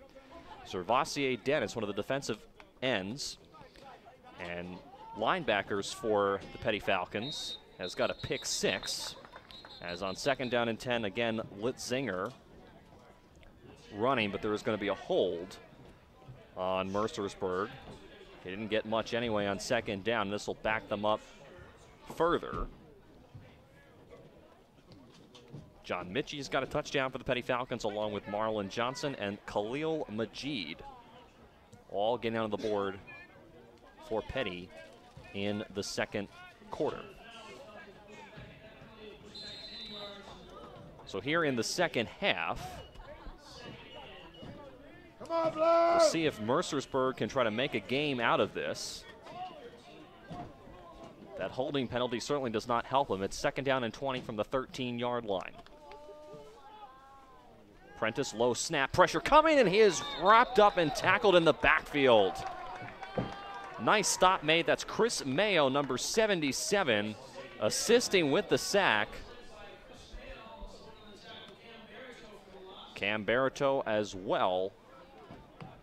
Both of them get partial credit, I would assume, for that sack. And now Mercersburg even farther up against their own end zone with the ball being placed on the 6-yard line. So third and forever for the Blue Storm. Prentice out of the gun, takes a snap. He will hand it off, the safe handoff to Litzinger, and Litzinger will just go up the middle for a yard or two, as Mercersburg has no choice but to punt here up against their own end zone. So a nice defensive hold there for the Falcons. They will get the ball back, and we'll see what they can do on offense. They've kind of kept the door open for Mercersburg here in this ball game. It looked like at one point they were going to put Mercersburg away for good, and then Mercersburg was able to come back towards the end of the second quarter. Here to punt is Ethan Watson, back to receive. Servassier Dennis along with Khalil Majid. Punt is away. It's a short punt. It bounces at the 30-yard line, taken by Servassier Dennis. Dennis runs right into his own man and is swarmed and pushed down to the turf. After gaining a couple of yards on that return, Matt Brandt, number 52, making the tackle on Dennis, and Peddie will have excellent field position to begin this second half. And once again, we'll see whether or not Maurice Ballon will come out as the quarterback. For a little while in the second quarter, Aiden McHugh Wood, one of the sophomores, was in at the quarterback position taking the snaps.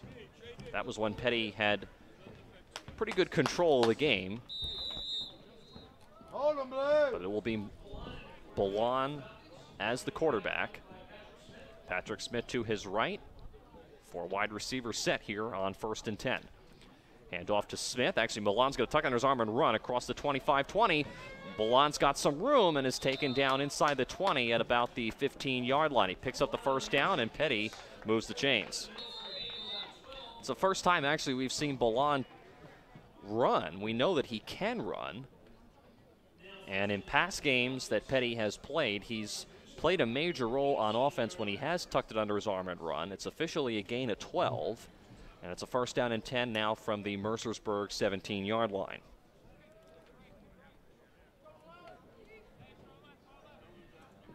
Again, Peddie spreading the field here on this offensive possession. Ballon takes the snap, pressure, dumps it off to Smith. Smith has some room, cuts it across the 15, and falls forward for a gain of a couple yards on the play.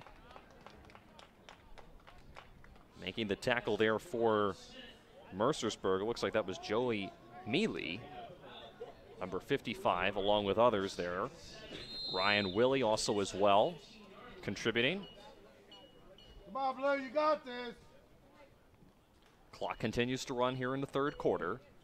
Approaching 8 minutes left in the third. Peddie with a 34-19 lead.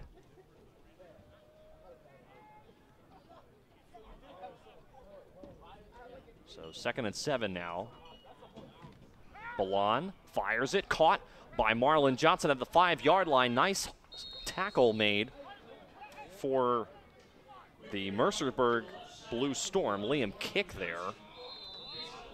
With a nice full-arm tackle there on Marlon Johnson. It's a first down, though, so now it'll be 1st and goal from around the 6-yard line. So they continue to move the chains. And Johnson now is continuing to pick up more yardage as far as receiving is concerned. He's already got the 1 touchdown.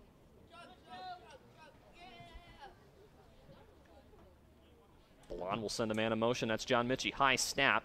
Actually going to keep it himself, and Ballon walks into the end zone for the touchdown.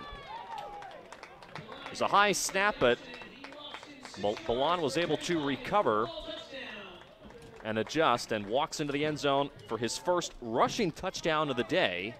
He had thrown for 3 touchdowns prior to that, and now he's got his first rushing touchdown of the afternoon, a 6-yard TD run.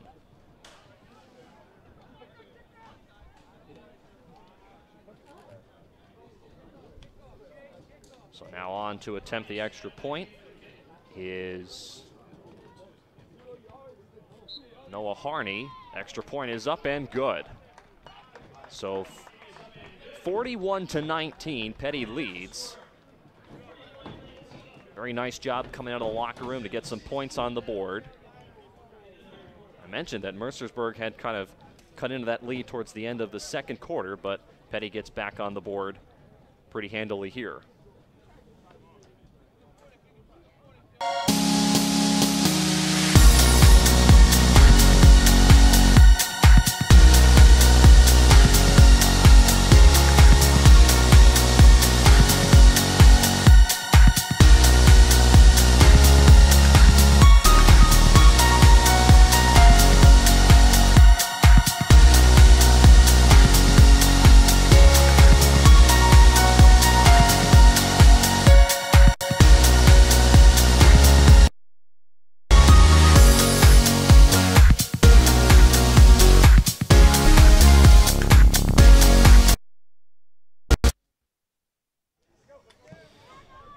So we're back here at Schumann Field. Again, Peddie leads 41-19. This is Dorian Woody taking the initial kickoff. Has got some room across the 40 and is tripped up there. So a decent return, and Mercersburg will have fairly good field position to start this drive and try to answer Maurice Ballon's 6-yard touchdown run that they were able to tack on the board. Again, Peddie trying to remain undefeated here at home. They are 3-0 this year at Schumann Field. And for Mercersburg, they're just trying to make this a good effort this afternoon, which is what their team definitely needs after what has been a tough year. So 1st down and 10 from the 41-yard line. Plentis, 3-man rush, quick screen, caught by Foyer, and he's immediately tackled. A nice tackle by Anthony DePasquale. He will lose a yard on the play. Actually, they're going to mark him incomplete, so that was not a catch for Khalil Foyer. Still a nice tackle, though, by DePasquale. And they'll bring up a 2nd down and 10 from the 42.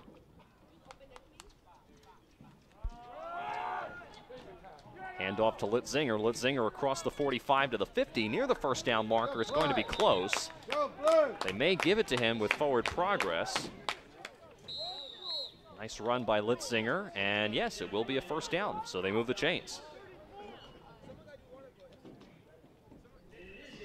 Litzinger now has over 65 yards on the ground this afternoon. That's been one of the bright spots for the Blue Storm. And now Mercersburg inside Peddie territory at the 48. For wide receivers, at the bottom of your screen is Sam Barnes. Plentis with pressure, dumps it across over to Woody. Woody's got the first down and more across the 35 to the 30, and he's tackled there. Nobody picked him up as he was wide open on the other end of the field. And yet another first down for Mercersburg as they continue to drive here. Another 10-yard pickup for Dorian Woody.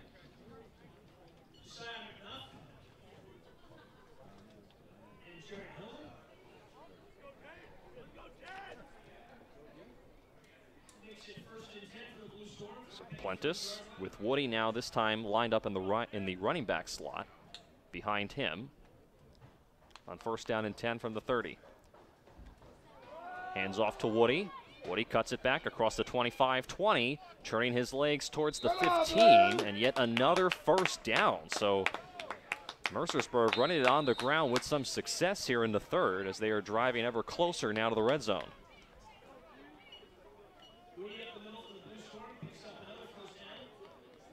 Woody unofficially has got 40 rushing yards in this game, 20 receiving yards. And he does have that one touchdown that came in the first half. So first and 10 now from the Peddie 15. Falcons lead 41-19, but the Blue Storm are knocking on the door. This time it's Noah Litzinger, the running back, right next to Prentice in the backfield. Dump off to Foyer. Foyer gets to the edge, and he's into the end zone. Touchdown. Khalil Foyer able to get around the defense, get to the edge, and he punches it in for another Mercersburg touchdown. Now 41-25, pending the extra point. It's the second touchdown of the afternoon for Foyer.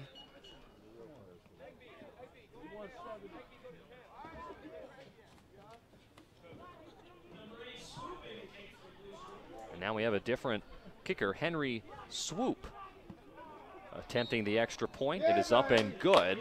It had been Ethan Watson doing the point after attempts, but Swoop comes in and is able to put it through the upright. So now 41-26, Peddie leads, 4:47 left here in the third.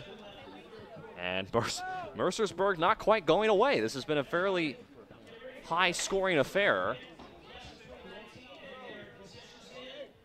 After what looked like early on in the first quarter, it was going to be a blowout. But Mercersburg hanging around and making things interesting here in the third. So Peddie will get the ball back. We'll see who will kick off this time. It will be Ethan Watson, who will kick off from the 40. We'll see who will be back to receive for the Falcons.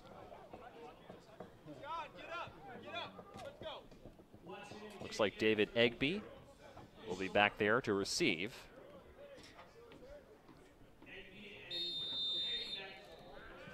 And Watson will boot it away. It's a short kick. It'll go right to Egby, who's at the 15. He bobbles it, but he's able to pick it up. Egby to the 20, 25, and will be wrapped up and slowly brought down to the field. Actually, he's never going to be brought down. He'll just be stood up at around the 27-yard line, and that's where Peddie will start this drive. So they scored on the last drive. To be fair, they had much better field position inside Mercersburg territory the last time they had the football. But we'll see what head coach Chris Maleo dials up. There he is in the white hat with the headset on. And it looks like we'll have another quarterback change as Maurice Bolan and many of the starters will sit this one out. And in at quarterback is Aiden McHugh Wood. Behind him, David Egby, one of the other freshman running backs.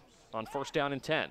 Wood fires, caught at the 35-yard line near the 1st down marker. Stiffs arms a man to the ground. He's still on his feet to the 40 where he is bumped out of bounds. That is Lennox Lamar picking up the 1st down for Peddie.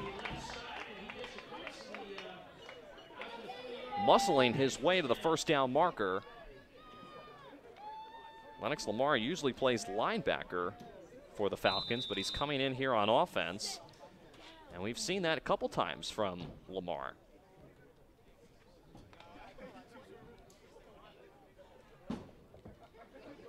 So under 4.5 minutes to play here in the third. Again, Peddie leads 41-26. They have the 1st down from the 40-yard line. Wood, quick screen to Egbee. Egbee is not going to get back up to the line of scrimmage as he is met with a wall of defenders by Mercersburg. First one to get to him was McGee Snars, number 54. And it looks like he will lose a yard on the play, so it'll be 2nd down and 11 from the 39-yard line.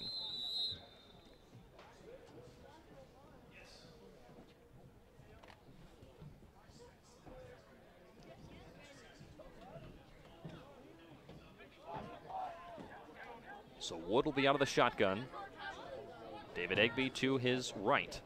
High snap, hands off to Egbee. Egbee right up the middle and will barely get a yard. Maybe even lose another half a yard on the play as they got nothing. And they'll bring up a 3rd down and long for the Falcons. As we're approaching the waning minutes here of the third. Come on, Blue. Again, Peddie is looking to try to close out strong here. They have homecoming next week when they play Hun on the 27th before they close out the season on the road against Blair Academy. 3rd down and long. Wood with a 4-man rush fires it down the sidelines, going forward, and it is incomplete. No, it's intercepted. There is a penalty marker down. The intended target was David Harris. Coming up with the interception is R.J. Broda, but there is a penalty marker down, and we'll check the flag.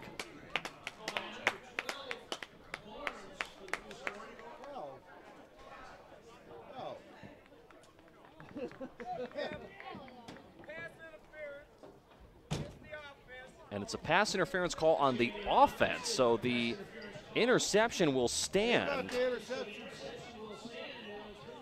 So that is the first interception that Aiden Wood has thrown this afternoon. Again, he was looking for David Harris on the far sideline. Or I should say on the near sideline, excuse me. And Mercersburg now will take over from the 29-yard line. So we'll see if the Blue Storm can try to put something together here. Again, they're not that far out of range of getting within Peddie. They've been able to hold strong in this game. Remember, this is a team that last week had to forfeit because they did not have enough players to play against Blair Academy. They're hanging tough with the Falcons this afternoon. 1st and 10, Plentis with a 3-man rush. Fires it, going for it all wide open down the sidelines, and it is caught at the 35-yard line. That is Foyer, and Foyer is brought down at the 15. A big-time pass play for Khalil Foyer after a nice pass from Campbell Prentice. And now it's 1st and 10 near the Peddie 15-yard line.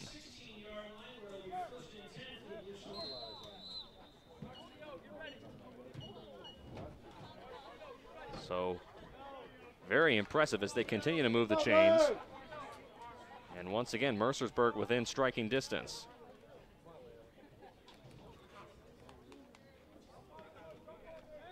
On 1st down and 10, Prentice fires. It is incomplete. He was looking for Dorian Woody.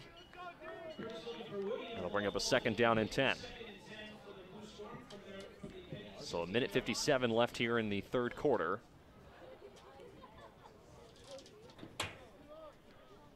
Mercersburg trying to tack on some more points here and make things interesting.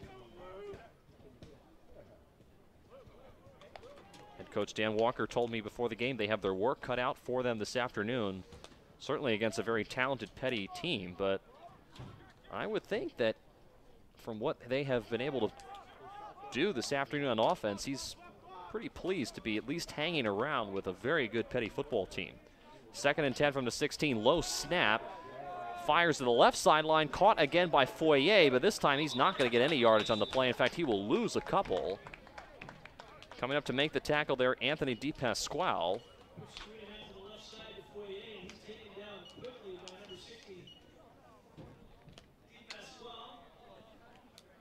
So we'll see where they will mark the ball. They will actually give him a couple of yards for forward progress to the 14. So it's a gain of about 2 with a 3rd down and 7 now from the 14-yard line upcoming for the Blue Storm. So we'll see what Prentice comes out and does. They've done the majority of their damage on offense this afternoon through the air. Man in motion to the right side, that's Woody. Prentice looks right, fires to the end zone for Woody, and it's over his head, incomplete. He was well covered. And now with 50 seconds left here in the 3rd, decision time for Dan Walker. Prentice is walking over towards the sideline. And we'll see whether or not they will go for it here on 4th down. It appears to be that they will, as Prentice is getting some instructions from Dan Walker on the other end of the field. Now a couple of other whistles, and I think Mercersburg will take a timeout. So we'll take it with him. 50 seconds left here in the 3rd. Peddie leads 41-26. 4th down upcoming after this.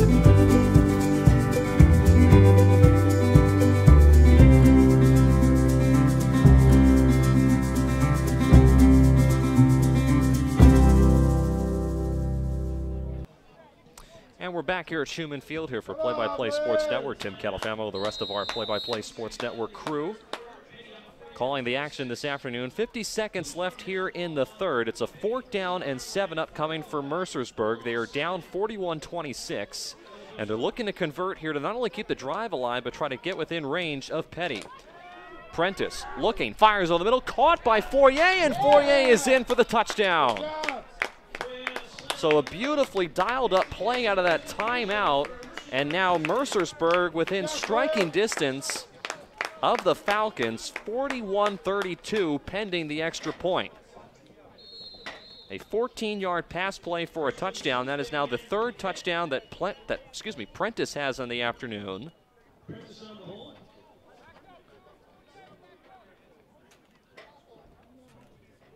And for Foyer, that is his 3rd touchdown. The extra point is no good, as it was a little bit wide to the right, a little short of a kick. So that has been an area that the Mercersburg Blue Storm have struggled with this afternoon. That is the 3rd missed extra point, and the score remains 41-32. However, Mercersburg, this is the closest they have been as far as the score is concerned since the early portion of the 1st quarter. So a little of a rallying cry for the Blue Storm. And for Peddie and head coach Chris Maleo, we'll see what they dial up here. I would be surprised if some of these starters are not back in the rotation, as Peddie doesn't want to take any chances here. Mercersburg playing hard, and From about the midway point of the second quarter, Mercersburg has, as far as statistically is concerned, has been the better team. It'll be Ethan Watson kicking it off from the 40-yard line. Back to receive is Patrick Smith. It's actually taken at around the 35-yard line across the 45 near midfield. Returning it there for Peddie, Jared Hillman. So it'll be excellent field position for the Falcons. Tackle was made by McGee Snars at the 50. And we'll see what happens here for the Falcons on 1st down and 10. In the huddle right now, talking things over will be Maurice Ballon along with some of the other starters in on this set. 36 seconds left here in the third. So it'll be Ballon of the shotgun on 1st down. Pressure coming, fires on the middle, going for Mechie, and it's broken up behind him. Khalil Foyer making a nice play. There is a flag down back at the 45-yard line, and this might be on Peddie to add insult to injury. Check the flag. Penalties have been an issue for Peddie this afternoon. They've had several, and from my count, they have at least 5. And it does look like it is a hold on the Falcons.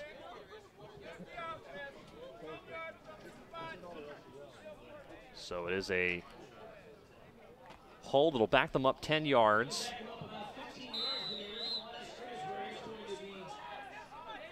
It's a spot foul, so that's why the ball's moved back to the 35-yard line.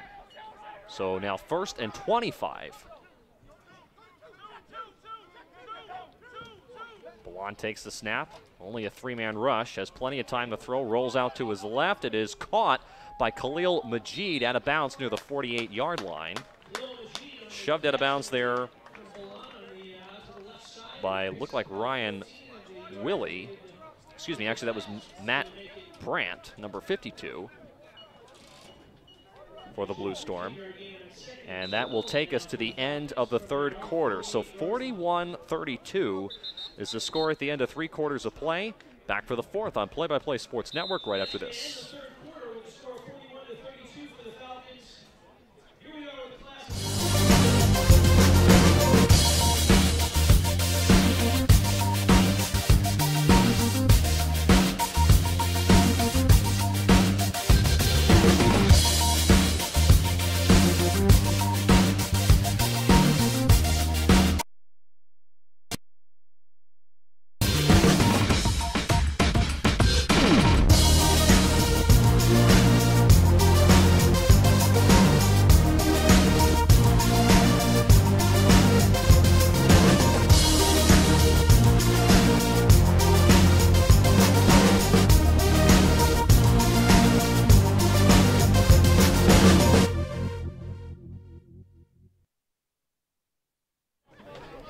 Back here at Schumann Field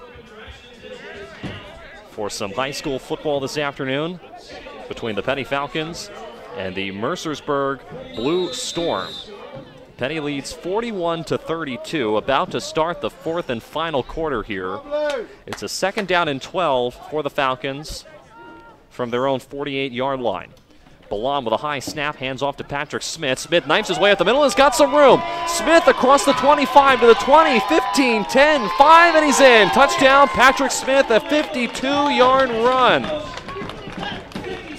On 2nd and 12, Smith right up the middle, virtually untouched. And Smith now has his 2nd touchdown of the afternoon. He had a 75-yard touchdown kickoff return earlier on in the day. And now he continues to pad his efforts. A 52-yard touchdown. And now Peddie is 1 extra point away from going up 48-32. Noah Harney on for the extra point. It is up, almost blocked, but it is good. 48-32. Peddie pulls in front. And that's really kind of been the story, not just from the first half, but really into the second half. Any time that Mercersburg has been able to get close within striking distance, as they did with the last offensive possession that they had, Peddie has been able to march back down the field and put a score on the board and keep themselves from Mercersburg with at least a 2 or sometimes 3 score cushion that they can feel comfortable about. And for Patrick Smith, now 87 yards unofficially on the ground this afternoon, not counting the 75-yard touchdown kickoff return that he had in the first half.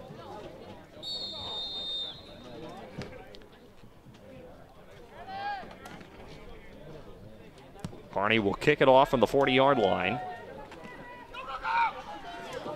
This is Woody now returning it. Woody has some room now. He turns the corner into Peddie territory and is run out of bounds near the 35-yard line.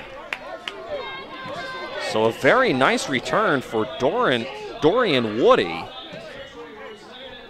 Now Mercersburg comes all the way down and will have excellent field position to possibly get another score on the board.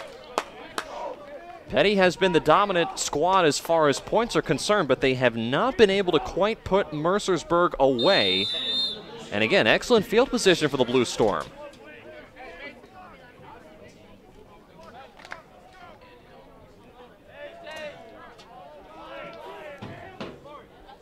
So we'll see what Campbell Prentice does.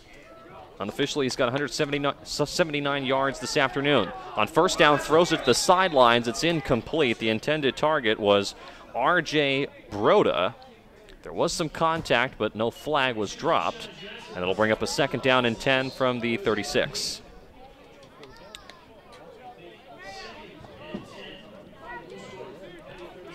Prentice, the 6-foot junior, 160 pounds from Andover, Massachusetts.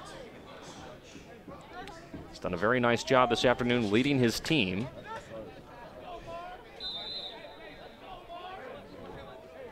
Much tighter set here on second down.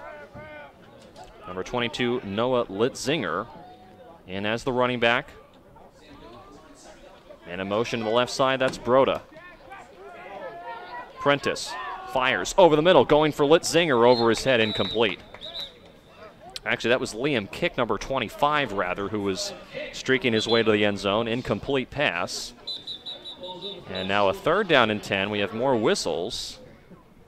And there's going to be an illegal shift, so I think actually this will repeat second down, if I'm not mistaken. Double check that, as we'll hear the call.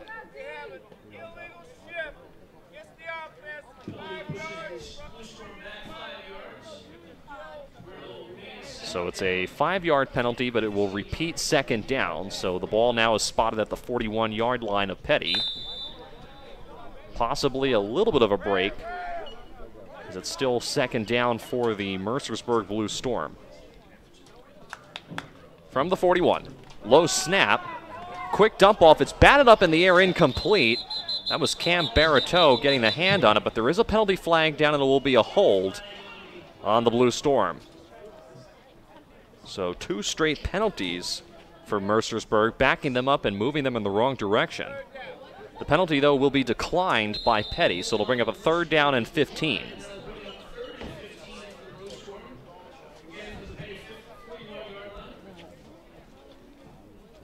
Come on, Blue! And for third and 15, the playbook is definitely wide open. But Mercersburg will certainly have to go to the air if they want to keep this drive alive. Down by 16. Prentice with a 4-man rush. Now a 3-man rush, flushed out to his right sideline, and will run out of bounds near the 42-yard line. Cam Baratow putting the pressure on, but Baratow is down near the 45. A little slow to get up, but he does get up under his own power. Number 68. As Coach Maleo now going over to make sure that his player is all right, and he will come off the field. It's 4th down and 16. Ball is now on the 43-yard line for the Blue Storm, and they will go for it here, down by 16. No surprise there. There it is. Oh, you blue. 4 wide receivers. R.J. Broda to the bottom of your screen, one-on-one. Prentice, another low slap. Fires it over across. It's caught by Foyer. Foyer turns the corner at the 35 where it looks like he slipped and then he was tackled. There making that tackle was David Egby, the freshman.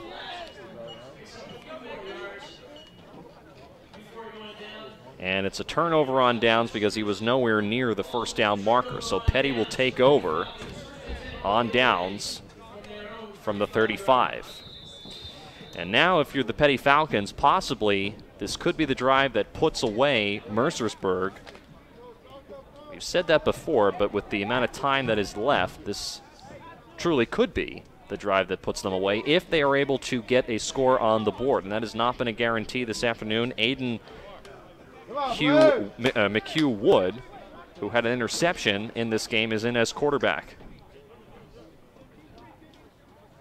Egby is the running back on first down and 10. Hand off to Egby. Actually, Wood's going to keep it himself, and he's wrapped up. He barely gets back to the line of scrimmage. A nice tackle there by Garrett Amons. And they'll bring up a second down and 10 from the 35. So nice tackle there by Amons, the 5'10 senior, 151 pounds from Hagerstown, Maryland.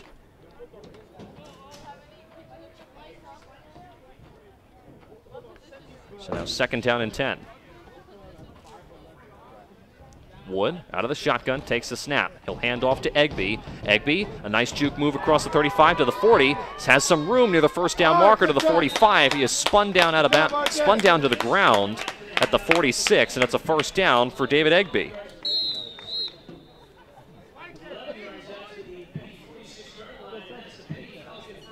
So a nice run by the freshman. And they keep the drive alive. Tackle was made by R.J. Broda there for the Blue Storm. And if you're Peddie, again, you're in no real hurry here, up by 16. Want to milk that clock as much as you can. Peddie looking for their 5th win of the year and to try to improve to 5-2 on the season. Wood out of the shotgun, takes a snap. Rolling out to his right, still looking down the field, fires across the field, and it is nearly picked off. It goes right through the hands of Josiah Mickenough, one of the junior wide receivers who usually plays defensive back. It went right through the hands of Liam Kick, who nearly had an interception. And now it's second down and 10 instead for Peddie from the 46.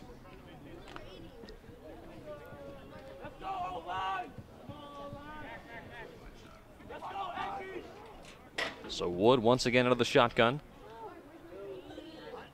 3 wide receivers to his left, hands off to Egby, and Egby will barely get back up to the line of scrimmage. Nice tackle made by Amons again. Good job, Lloyd. Able to bring him down near the line of scrimmage.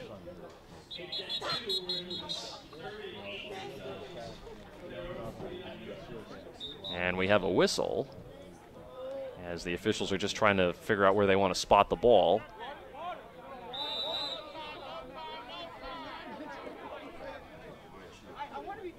They gave Egby a yard, so it's, we'll call it maybe 3rd and 8 from the 48-yard line.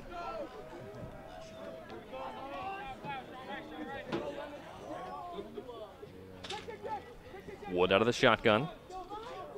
Clock continues to run, approaching 8 minutes left here in the ball game. Takes a snap.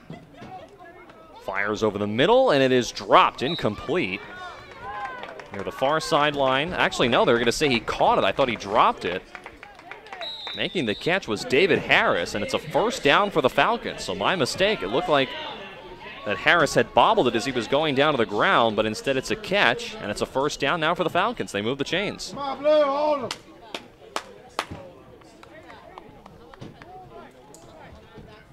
So 1st and 10 now from the 40-yard line of Mercersburg.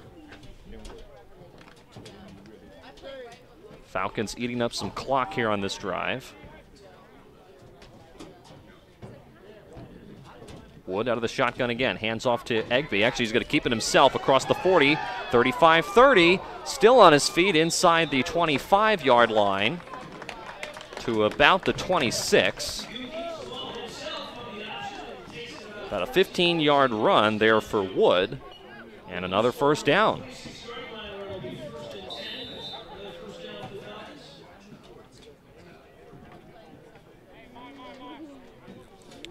So Wood, who is filling in for Maurice Ballon, who's most likely done for the day. With 4 touchdowns total, 3 through the air, 1 on the ground for Ballon. Wood had an interception earlier on in the first half, trying to possibly get a score credited to his name on this drive. On 1st down and 10, quick screen, caught at the 25-yard line. Breaking a tackle and being pushed out of bounds near the 15 is Lennox Lamar. And we'll see if that's a first down. It looks like they will move the chains. That's another first down for the Falcons. Actually, no, I'm sorry. They will mark him about a yard shy of the first down marker at around the 16-yard line. So maybe 2nd and 1. Either way, though, a nice pickup on 1st down. Again, Lamar, one of the players that usually plays linebacker in the wide receiver slot at the bottom of your screen. On 2nd down and 1, taking the handoff and going really nowhere. Looked like that was Egby. Penalty flag flies in from the back. McGee snars there, coming up and making the tackle, but we'll check what the flag is.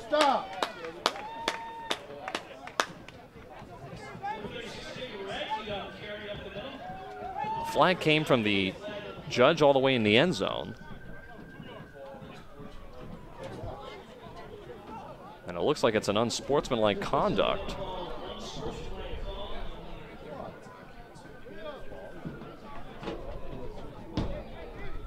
We'll check the flag.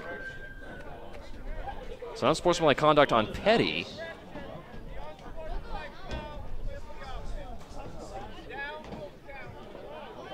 So didn't quite get all of that, but they will back Peddie up. That's a killer, possibly a drive killer in this regard, as that backs the ball up from the 26, and instead now they will mark it at the 33-yard line. So that is not what the Falcons certainly needed. Wood out of the shotgun now on 3rd down and 16. Pressure coming. Wood fires it all the way for Harrison. It's intercepted in the back of the end zone by Khalil Foyer. The 2nd interception of the afternoon for Wood. And he gives the ball back over to Mercersburg now with 5:56 left here in the 4th. So Khalil Foyer coming up big. Foyer's got 3 touchdowns on offense, and now he already has an interception to add to that resume this afternoon. And for Mercersburg, time is of the essence now with 5:56 left. If they're going to get back into this ball game down by 16, they will need a quick score here.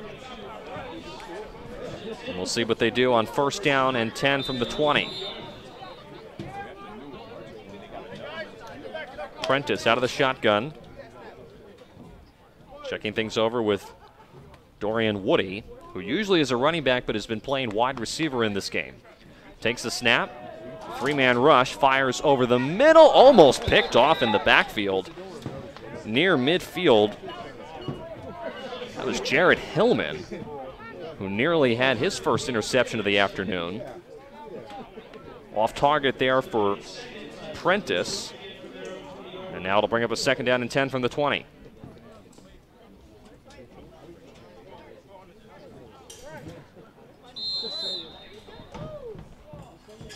Prentice is 9 of 19 unofficially with 179 yards this afternoon, but he will need little bit more than that to lead his team to get back into this ball game. 2nd down and 10. Handoff is to Noah Litzinger. Litzinger with some room across the 25 near the 30 and near the first down marker before he is tackled. The officials will give him the first down. Clock continues to run. Now under 5.5 to play. And Noah Litzinger now is continuing to climb his way up the stat sheet. He's got nearly 80 yards on the afternoon on the ground with 1 touchdown.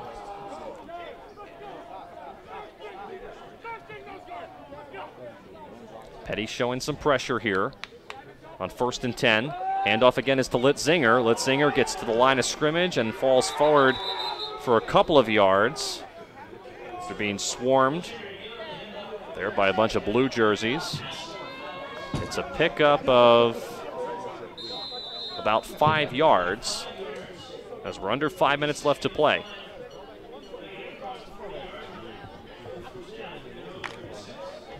Mercersburg only has 2 timeouts remaining. They used one of them earlier on in the 3rd. Prentice out of the gun. Takes a snap. Once again, a 3-man rush. Dumps it over the middle. Caught by Woody at the 45. Across midfield, Woody's got some room. Woody bounce passes, I should say lowers his shoulder and bounces his way to the 30-yard line where he is knocked out of bounds. A nice pickup on 2nd down, and once again, now Mercersburg is inside Peddie territory.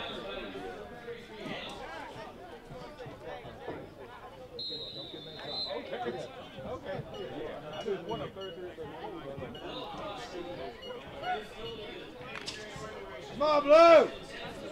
4:17 left here in the ball game. Peddie leads 48-32, but Mercersburg is driving, trying to get another couple of points on the board and keep themselves alive in this game. On 1st down and 10, Prentice is going to keep it himself, gets to the edge to the 20 to the 15 before he is shoved out of bounds. And Mercersburg is obviously not going away. First down. Come on, Blue. Another 1st down for the Blue Storm.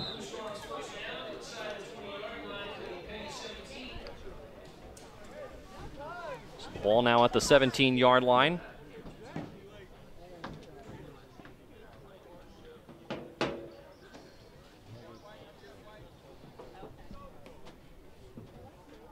Come on, Blue.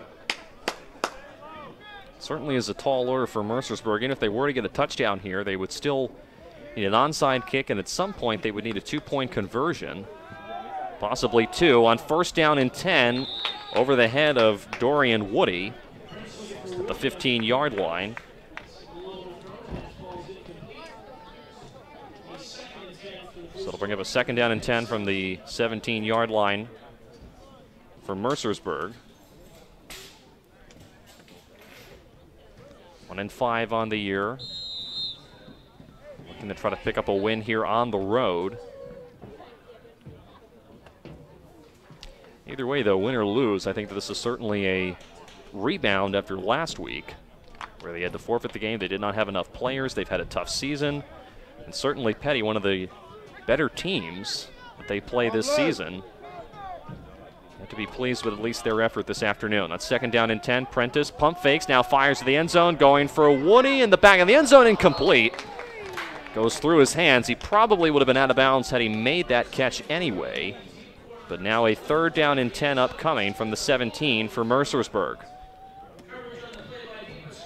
Peddie also has been fairly content to allow Prentice to sit in the pocket. They've, most of the time this afternoon, only rushed 3 players.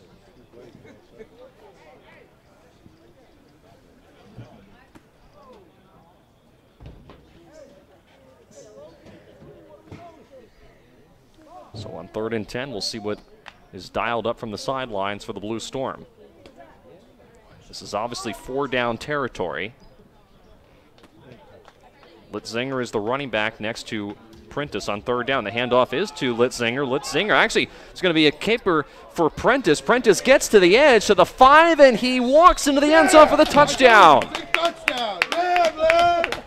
completely fooled me and fooled the entire Peddie defense as Prentice keeps it himself and walks into the back of the end zone, a 17-yard touchdown. And now this changes things a bit. We'll see if the Blue Storm go for 2 here.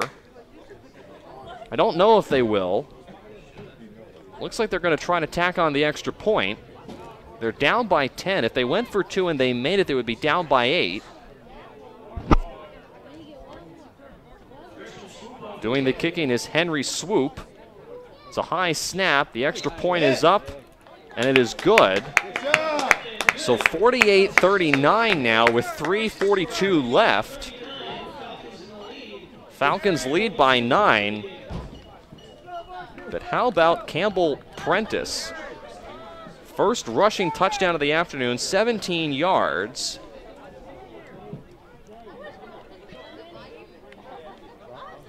Certainly cannot deny the amount of fight that the Blue Storm have had in them this afternoon.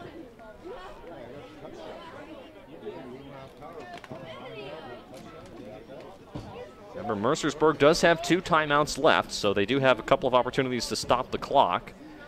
They will need the ball back, so they will have to stop Peddie. Peddie has all 3 of their timeouts.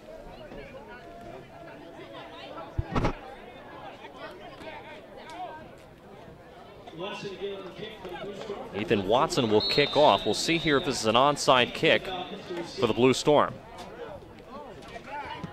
It's a short kick, a squib kick. Goes through the hands of one of the Peddie defenders. And now returning it across the 35 to about the 37-yard line is Jack Barnes. And that's where Peddie will come onto the field. And we'll see what happens here. 3:35 left.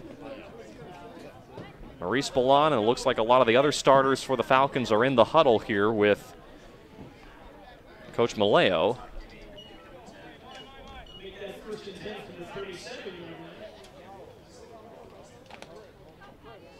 So we'll see how this shakes out. Come on, Blue! Again, Peddie undefeated at home this year, trying to improve to 5-2 on the year. Mercersburg trying to pick up their 2nd win of the season. Ballon on 1st down and 10, out of the shotgun, takes the snap, pressure. Ballon is hit as he throws, fires over the middle. It's incomplete, batted up, or I should say batted away and broken up by Liam Kick. Maurice Ballon took a huge shot in the backfield as he was releasing that ball. The pass was intended for Marlon Johnson at around the 40-yard line.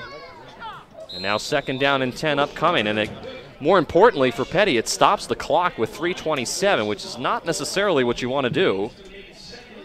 Keeping the door slightly open for Mercersburg.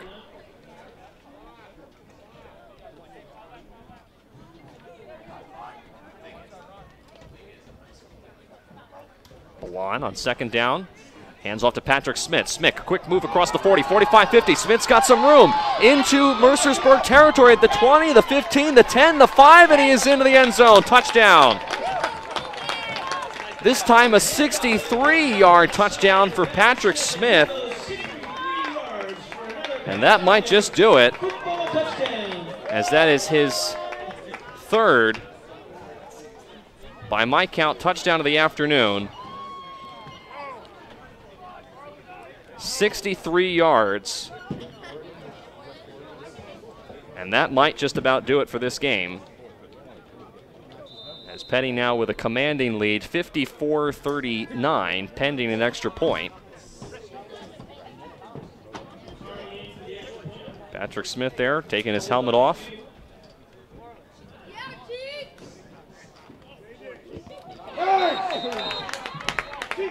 The extra point is blocked away at the line, so it was no good. So kicking has been an issue for both of these 2 teams this afternoon, but at this point for Peddie doesn't really matter. A 54-39 lead with 3:13 remaining here in the ball game.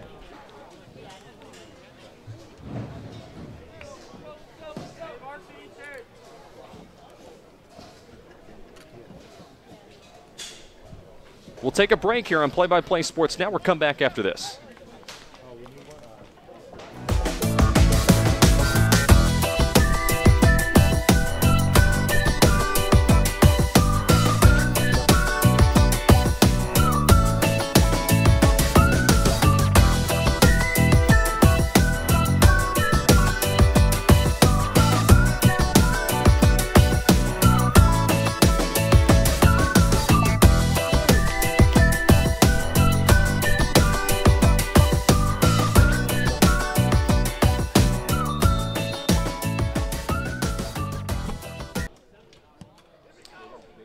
Back here at Schumann Field, 3:13 left. Mercersburg is getting the ball back with Dorian Woody, who runs it across the 35-yard line where he is tackled there by Peddie. And for Mercersburg down 54-39. I wouldn't say never. We've seen wackier things happen in football games before, but they certainly have their work cut out for them. And as I mentioned, I think at the beginning of the fourth quarter, every time Mercersburg has been able to come within striking distance of Peddie, Peddie has been able to answer right back. And this time they answer with Patrick Smith, a 63-yard touchdown most recently. He had a 75-yard kickoff return for a touchdown earlier in the afternoon. And unofficially, he's got over 150 yards this afternoon. So first down and 10 for Prentice. He hands off to Woody, and Woody barely gets back to the line of scrimmage. He's stuffed up at the line. Number 77, Chris Mayo, clogging up the hole.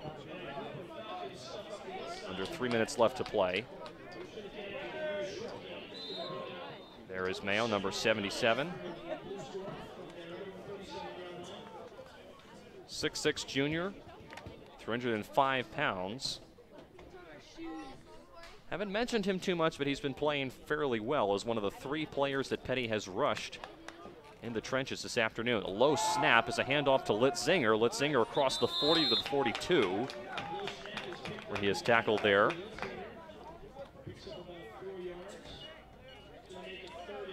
Clock continues to run as we approach 2 minutes left in the ball game, and it's looking more and more apparent that Peddie is going to get their 5th win of the year and improve to 5-2. For Mercersburg, they will have a tough loss this afternoon and will officially fall to 1-6.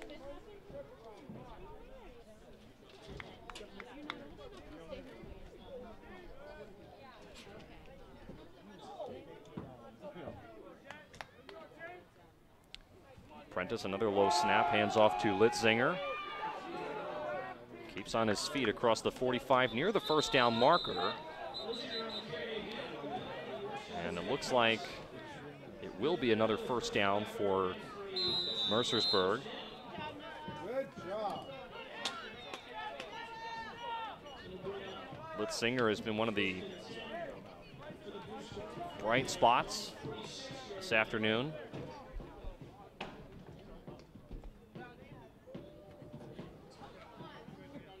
Played pretty well. He is near 100 yards on the ground this afternoon with 1 touchdown. It's the final minute of the fourth quarter. Prentice, another handoff to Litzinger on first down, and he is dragged down from behind. Back at the line of scrimmage.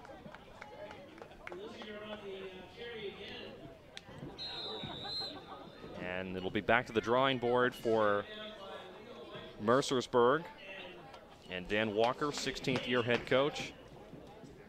They hung with Peddie. That's something that they can say and they can hang their hats on at the end of the afternoon. But Peddie in the end too strong.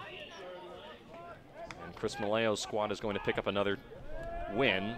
On 2nd down and 8, Prentice over the middle, incomplete. He's looking for David Harris. Stops the clock with 17 seconds left.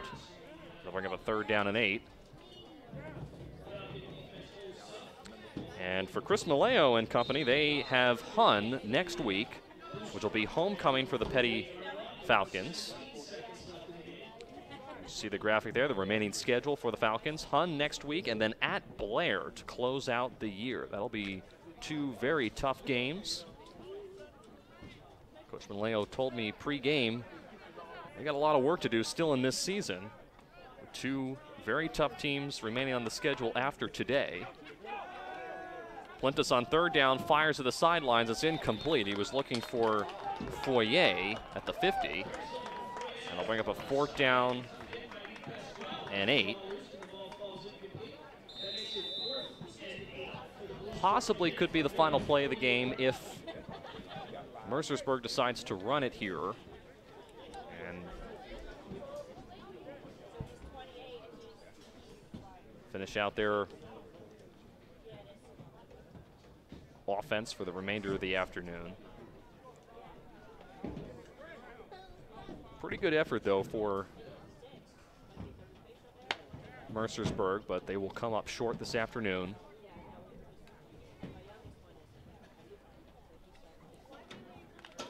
Campbell Prentice is going to finish with about 200 yards. Again, that's an unofficial number.